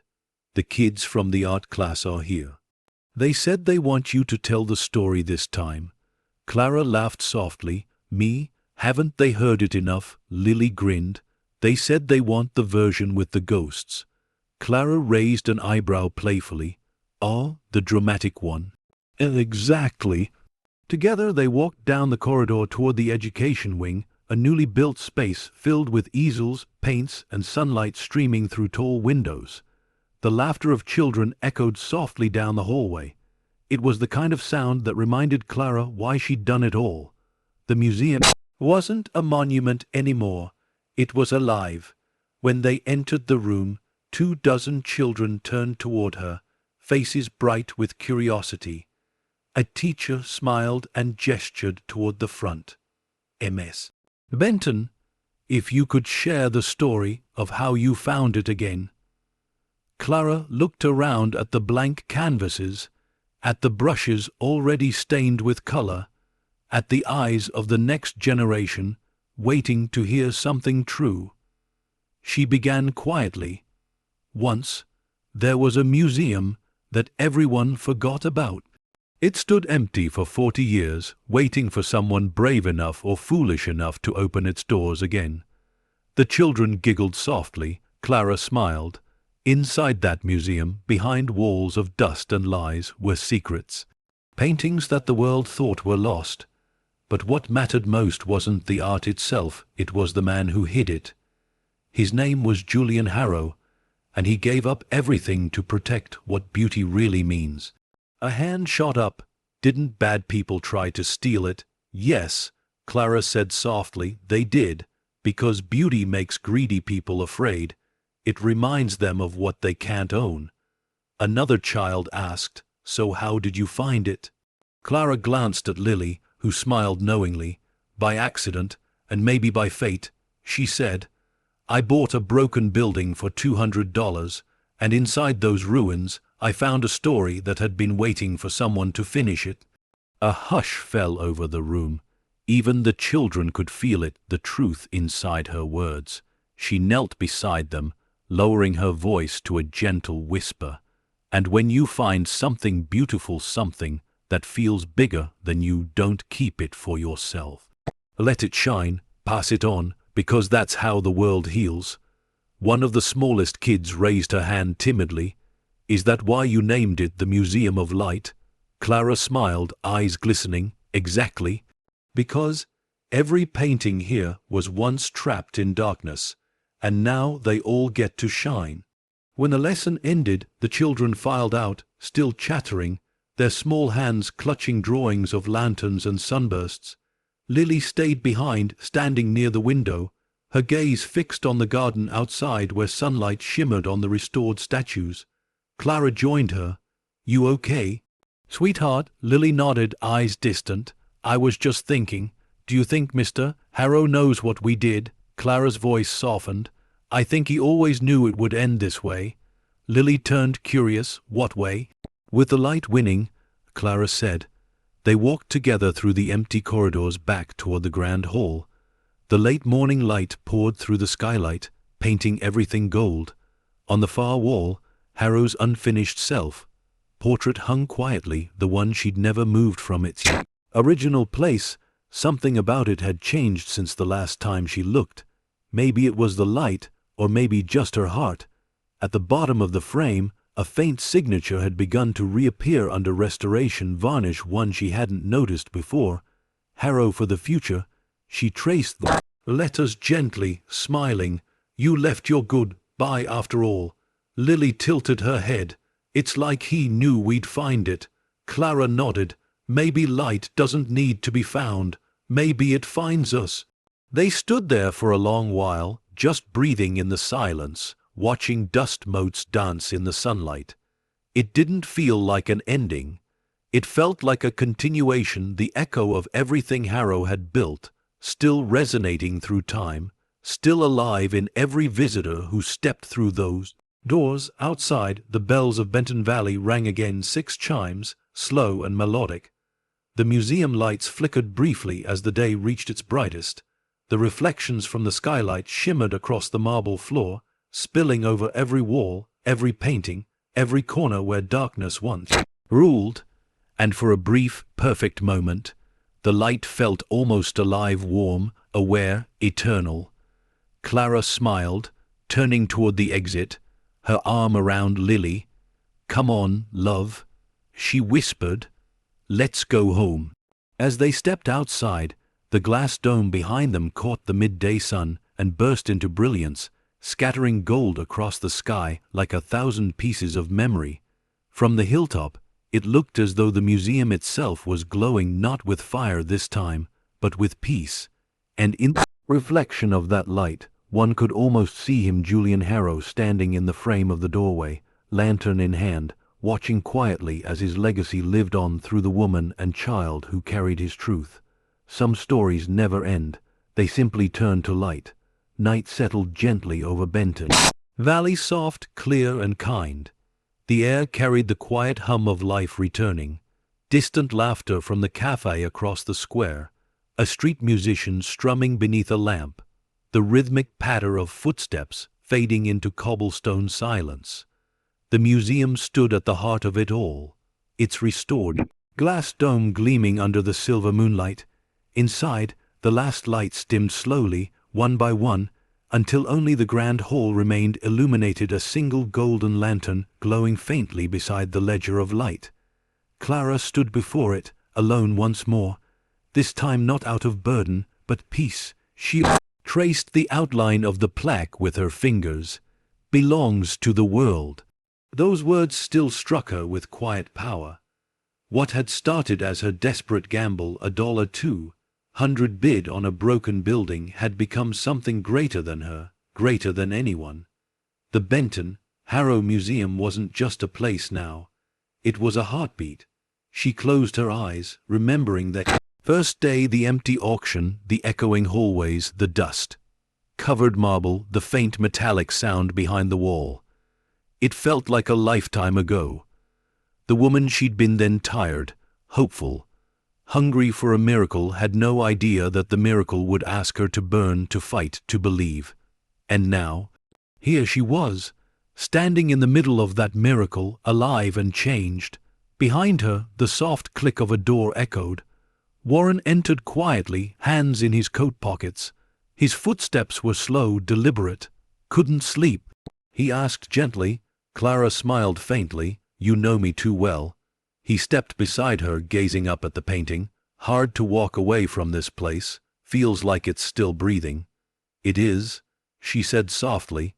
"Every person who walks through those doors becomes part of it." That's what Harrow wanted, not a museum of art, but a museum of light. Warren nodded, his eyes distant. "You know, people ask me all the time how a woman like you found all this. I tell them the same thing every time." "What's that?"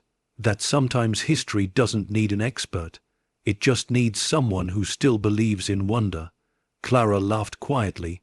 "Wonder, that's a rare word these days. Maybe that's why you were the one to find it."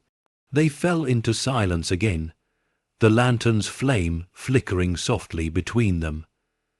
After a while, Warren reached into his coat and handed her a small envelope. "This came through the State Archives today.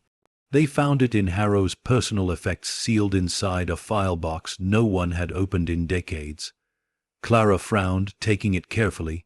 The envelope was brittle, its seal cracked by time. Her name was written across the front in Harrow's handwriting. Her breath caught. "My name?" Warren nodded. "Or at least, it's what he called the one who would find his work. Maybe he always knew someone would come." Clara hesitated, then opened it. Inside was a single folded page. The ink had faded, but the words were still legible. "To the one who finds what I could not finish, every light casts a shadow. Every truth invites doubt. I tried to save beauty, but I forgot that beauty must be shared, not sealed. You will understand this better than I did. You will not hide it. You will let it live. When they stand before these walls again, tell them that art was never meant to last, only to remind us that we can. If they see that truth, my work is done. J. Harrow." Clara read it twice, then folded the letter gently against her heart. "He wasn't writing to me," she whispered. "He was writing to everyone who believes." Warren smiled softly. "Maybe that's why you were the one who found it. You believed first." She looked back at the ledger of light. The lantern in the painting seemed brighter now, the brushstrokes almost alive. The faint glimmer of gold spread outward as if the painting itself was listening. Outside, the moon dipped lower, its light spilling across the glass dome. The museum's reflection shimmered in the fountain below, turning the water to liquid gold. Clara spoke quietly, not to Warren, but to the silence itself. "You can rest now, Julian. You can finally rest."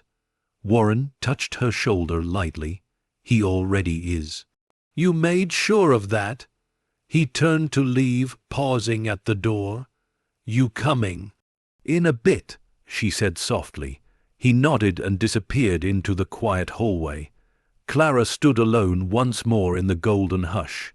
She moved slowly through the hall, past Harrow's paintings, past the sketches of faces that once belonged to the lost people, whose names were written again in light. Her hand brushed over the final frame at the far wall, the one that held Lily's drawing, the lantern, the child's hand, hope on paper. That single piece had become the museum's symbol. People called it the new light. Clara smiled, whispering, "You're carrying it forward, my love." The lanterns dimmed as the museum's automatic system prepared for night. But even as the lights faded, the skylight above caught one last glint of moonlight. The reflection poured across the marble floor like a soft river of silver, leading toward the main doors. She followed it. Outside, the valley stretched quiet and peaceful under the stars. The rebuilt facade of the museum stood proud, its nameplate gleaming faintly in the starlight. The Benton, Harrow Museum of Light. She looked up at the glowing dome, and for a fleeting moment she saw it again, that same shimmer she had seen the night of the fire. The faint outline of a man standing in the upper gallery, lantern in hand, watching. She didn't blink. She didn't need to, because she understood now some lights never truly leave. They linger, softly, waiting for the next soul who needs them. The figure faded as the clouds crossed the moon. Clara took one last look at the museum, her voice barely above a whisper. "Thank you for trusting me with your light." She turned toward the road that led home, the gravel crunching softly beneath her shoes. The air was cool, calm, alive. In the distance, she could already see the faint glow of her house, and through the window, Lily's lamp still burning, its light spilling gently onto the porch. She smiled. It was all the same light passed from one heart to another, one story to the next. The museum behind her stood silent and luminous, a cathedral of truth and redemption carved from time itself. And as the night deepened, the golden glow from within seemed to whisper its final secret into the dark. Sometimes the walls we break open reveal the stories that were waiting to save us. The lantern inside flickered once, then steadied eternal, unwavering, and the screen of the world faded to black. The end. A year had passed since the museum's rebirth. Time had softened the scars of the fire, but not erased them. They remained carved into the marble and wood, a quiet testament to everything that had been lost and found. The museum no longer felt like a place of secrets. It had become something else entirely, a beacon. Clara stood on the front steps of the Benton, Harrow Museum of Light, the crisp autumn air filling her lungs. The valley was alive again. Children chased each other near the fountain. Tourists snapped photos beneath the bronze plaque. The faint hum of life, laughter, footsteps, conversation had replaced the silence that once haunted these walls. She smiled. The museum didn't belong to her anymore, and that was exactly how it should be. Inside, the gallery glowed in soft morning light. The exhibits had changed. New artists now shared the space beside Harrow's work. Paintings inspired by his philosophy, sculptures crafted from the remnants of the old vault, even poetry etched into glass panels. The building was no longer a shrine to the past. It was alive with creation. At the center of the hall hung Lily's drawing, the new light. Framed now in gold, the child's lantern burned brighter than ever under the skylight. Visitors often paused before it, not realizing it had been drawn by an 8-year-old girl. They called it the Hope of Benton Valley. Clara often thought Harrow would have smiled at that. As she walked through the halls, she stopped before the ledger of light. The lantern in Harrow's painted hand still glowed with the same immortal shimmer, but today something about it felt different, not brighter, not dimmer, just peaceful. She whispered, "We kept it alive." A voice behind her answered softly, "And now it's time to let it go." She turned. Elliot stood there, hands in his pockets, a small smile on his face. He looked older now, the lines around his eyes deeper, but his presence steady as ever. "They've approved the transition," he said gently. "The museum's full custodianship will pass to the International Art Foundation next month. They'll preserve everything, expand it globally. Clara nodded slowly. That was always the plan. Elliot studied her. And you, what's next for Clara Benton? She chuckled quietly, looking around the hall. Maybe something quieter. Maybe painting again, or teaching, I don't know. He smiled. Whatever it is, it'll have light in it. She turned to him, eyes soft. Elliot, thank you for believing me when no one else did. He shrugged modestly. You made a believer out of me. A quiet moment lingered between them, full of gratitude, full of peace. Then he said, You know, there's a letter in the archives we never opened. Harrow's last sealed note. The one labeled to tomorrow. Clara frowned. You mean the one we thought was blank? Elliot nodded. Turns out it wasn't blank. The restoration team used spectral imaging invisible ink. There's a message. He handed her a thin glass envelope.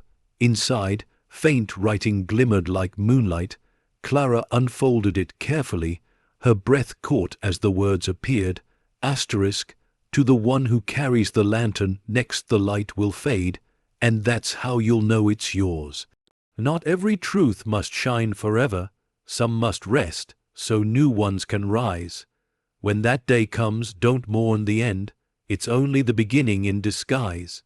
Asterisk, her hand trembled slightly as she lowered the letter. The message wasn't a farewell, it was a blessing. She looked back at the ledger of light, her voice barely above a whisper. You knew how it would end. Elliot smiled faintly.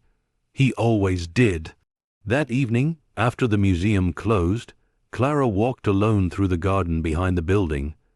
The sunset was a masterpiece, streaks of crimson and gold painting the sky. The air smelled of pine and rain. She paused by the bronze statue in the courtyard, a simple monument of Julian Harrow, holding a lantern, Lily's drawing etched at its base. Beneath it, the words Harrow had once written, Beauty belongs to those who protect it. Clara knelt, brushing a leaf from the plaque. You can rest now, she whispered. We've learned how to keep it. She stood, taking one last look at the horizon. The sun dipped low, and the first evening lights flickered through the museum's windows, gentle, golden, eternal. Her phone buzzed a message from Lily. Lily, Mom, I got accepted. The Art Youth residency in Florence. I'm going. Clara's eyes filled with tears. She typed back, smiling. Clara, of course you are. Go show them what light looks like. She slipped the phone into her pocket, her heart full. As she walked toward the road, the lamps lining the path flickered on, one after another, casting halos across the garden. The world seemed to hum with quiet understanding that everything Harrow had dreamed, everything Clara had fought for, was now living, breathing, and growing beyond them. When she reached the gate, she looked back one final time. Through the glass, the museum glowed like a lantern in the dark, the same light that had survived greed, time, and fire. And for a fleeting moment, just before she turned away, Clara thought she saw him, Harrow's reflection, in the upper gallery, his lantern raised high. But this time, the figure wasn't alone. Beside him stood a little girl with curls and a sketchbook in her hand, Lily. Their reflections glowed together, golden and eternal, before fading into the soft light. Clara closed her eyes, tears falling, and whispered, Thank you, both of you. Then she turned toward the open road, the night stretching ahead, quiet and infinite, and began walking home. Behind her, the lantern's light flickered once more, not as a goodbye, as a promise, because some stories don't end with words, they end with a glow that outlives every voice that told it. The road home shimmered under the pale glow of street lamps. The night air was cool, the kind that carried the scent of rain and distant pine. Clara walked slowly, not because she was tired, but because she didn't want the moment to end. Every step away from the museum felt like closing a beloved book, one she could never forget. In the distance, Benton Valley was quiet again.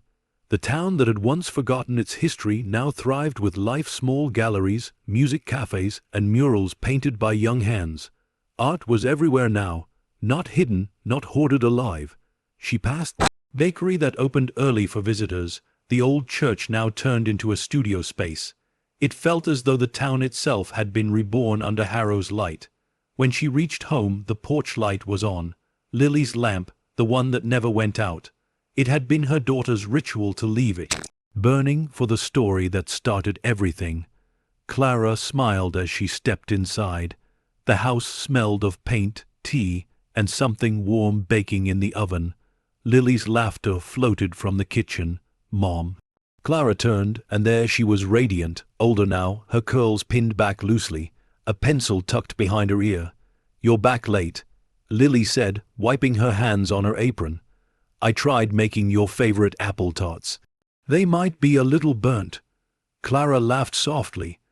"Burnt tarts still count as love." Lily grinned, then handed her a small envelope. "Something came for you, from Italy." Clara opened it carefully. Inside was a letter embossed with the emblem of the Florence Art Residency. She scanned the words and smiled. "Your daughter's work has been selected for international exhibition. Theme, the light we leave behind." Her eyes misted. "Oh, Lily, that's beautiful." Lily shrugged, cheeks flushed. "I just painted what you taught me, that light never really belongs to us. We just borrow it for a while." Clara's throat tightened with pride. "You didn't just borrow it, sweetheart. You made it brighter." They sat together at the small kitchen table, the lamplight warm against the window. For a while they didn't talk, they just listened to the quiet, the soft hum of a town finally at peace.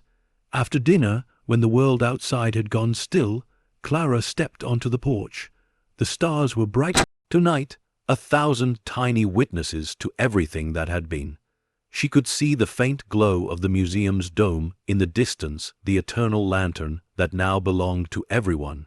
She thought of Harrow, then his hands, his letters, his final words written to the future. He had spent his life protecting beauty from greed, and in the end, that beauty had saved them all. She whispered into the wind, "We finished your story." The breeze rustled the trees in answer. Inside she could hear Lily humming, her voice soft and full of light. Clara turned and saw her through the window, sitting by the lamp, sketching again, a new page, a new beginning. Clara smiled, realizing something profound in that quiet moment. Harrow had never meant for the story to end. He had meant for it to continue. Every person who touched that museum, every visitor who felt something stir in their soul, was part of his masterpiece. It wasn't the paintings that made the place immortal, it was the people. The mothers who brought their children, the children who drew their dreams, the artists who dared to paint again after losing hope. That was the true collection, not a vault of stolen art, but a living gallery of hearts illuminated by truth. She sat down in the rocking chair, eyes on the horizon. The wind brushed through her hair, cool and tender. The lantern beside her flickered softly, and for a brief second the light shimmered golden, gentle, almost like a breath. A familiar warmth filled the air, and there, reflected in the window-pane, she saw him, Julian Harrow. He stood in the museum's upper gallery, not in fire or shadow this time, but in light. His lantern glowed softly in his hand, his eyes calm, his smile peaceful. Behind him, the walls glimmered with every painting he'd ever saved, every color he'd once hidden from the world.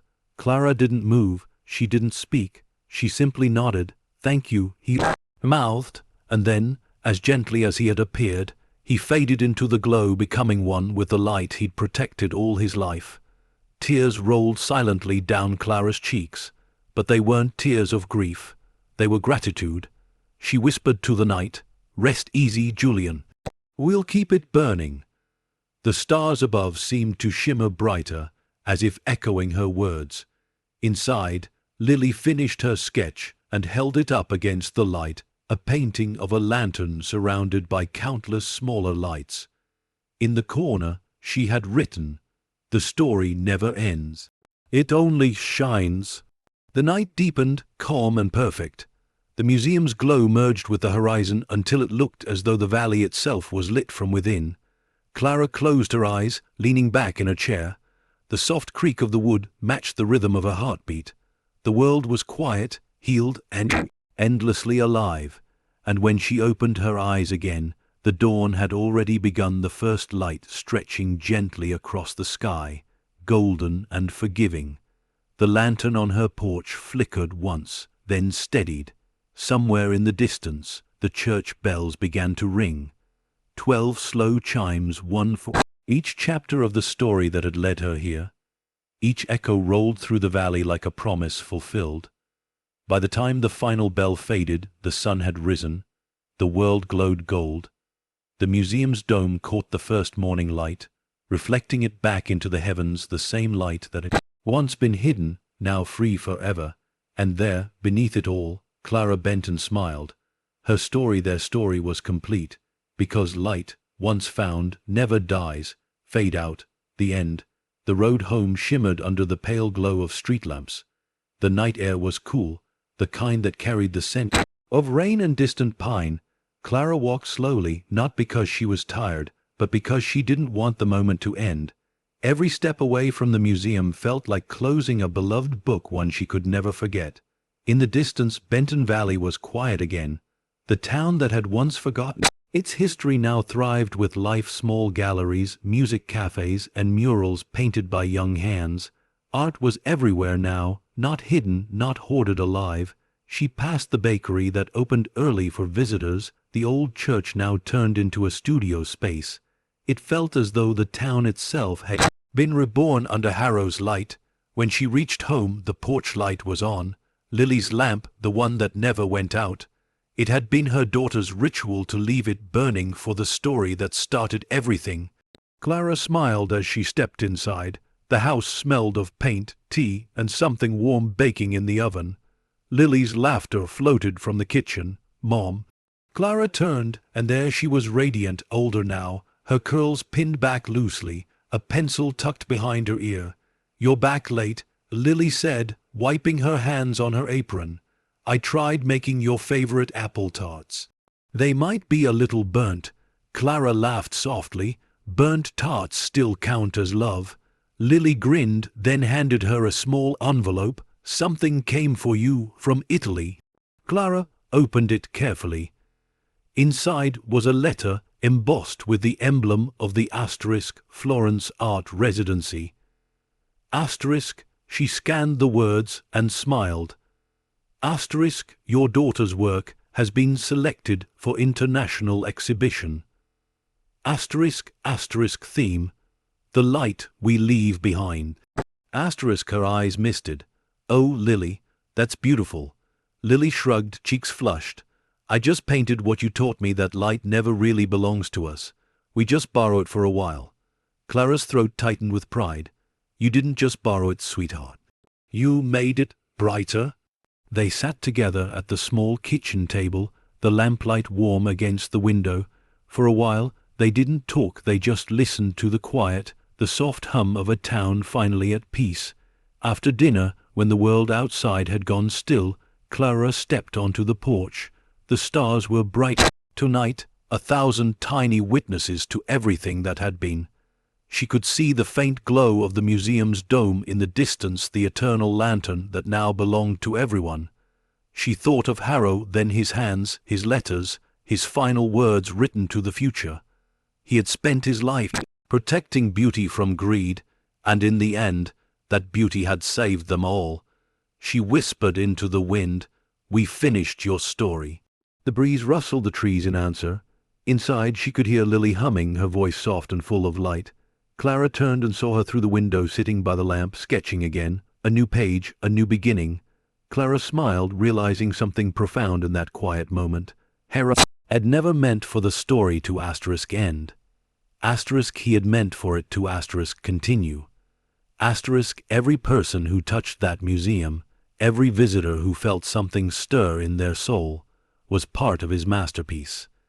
It wasn't the paintings that made the place immortal, it was the people. The mothers who brought their children, the children who drew their dreams, the artists who dared to paint again after losing hope. That was the true asterisk collection, not a vault of stolen art, but a living gallery of hearts illuminated by truth. She sat down in the rocking chair, eyes on the horizon. The wind brushed through her hair, cool and tender. The lantern beside her flickered softly, and for a brief second the light shimmered golden, gentle, almost like a breath. A familiar warmth filled the air, and there, reflected in the window-pane, she saw him, Julian Harrow. He stood in the museum's upper gallery, not in fire or shadow this time, but in light. His lantern glowed softly in his hand, his eyes calm, his smile peaceful. Behind him the walls glimmered with every painting he'd ever saved, every color he'd once hidden from the world. Clara didn't move, she didn't speak, she simply nodded. "Thank you," he mouthed, and then, as gently as he had appeared, he faded into the glow, becoming one with the light he'd protected all his life.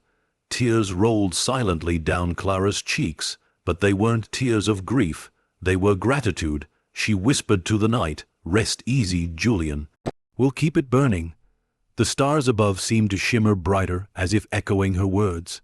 Inside, Lily finished her sketch and held it up against the light, a painting of a lantern surrounded by countless smaller lights. In the corner, she had written, ***, the story never ends. It only shines.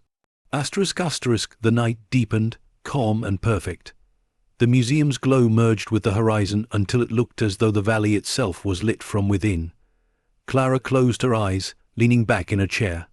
The soft creak of the wood matched the rhythm of her heartbeat. The world was quiet, healed, endlessly alive, and when she opened her eyes again, the dawn had already begun, the first light stretching gently across the sky, golden and forgiving.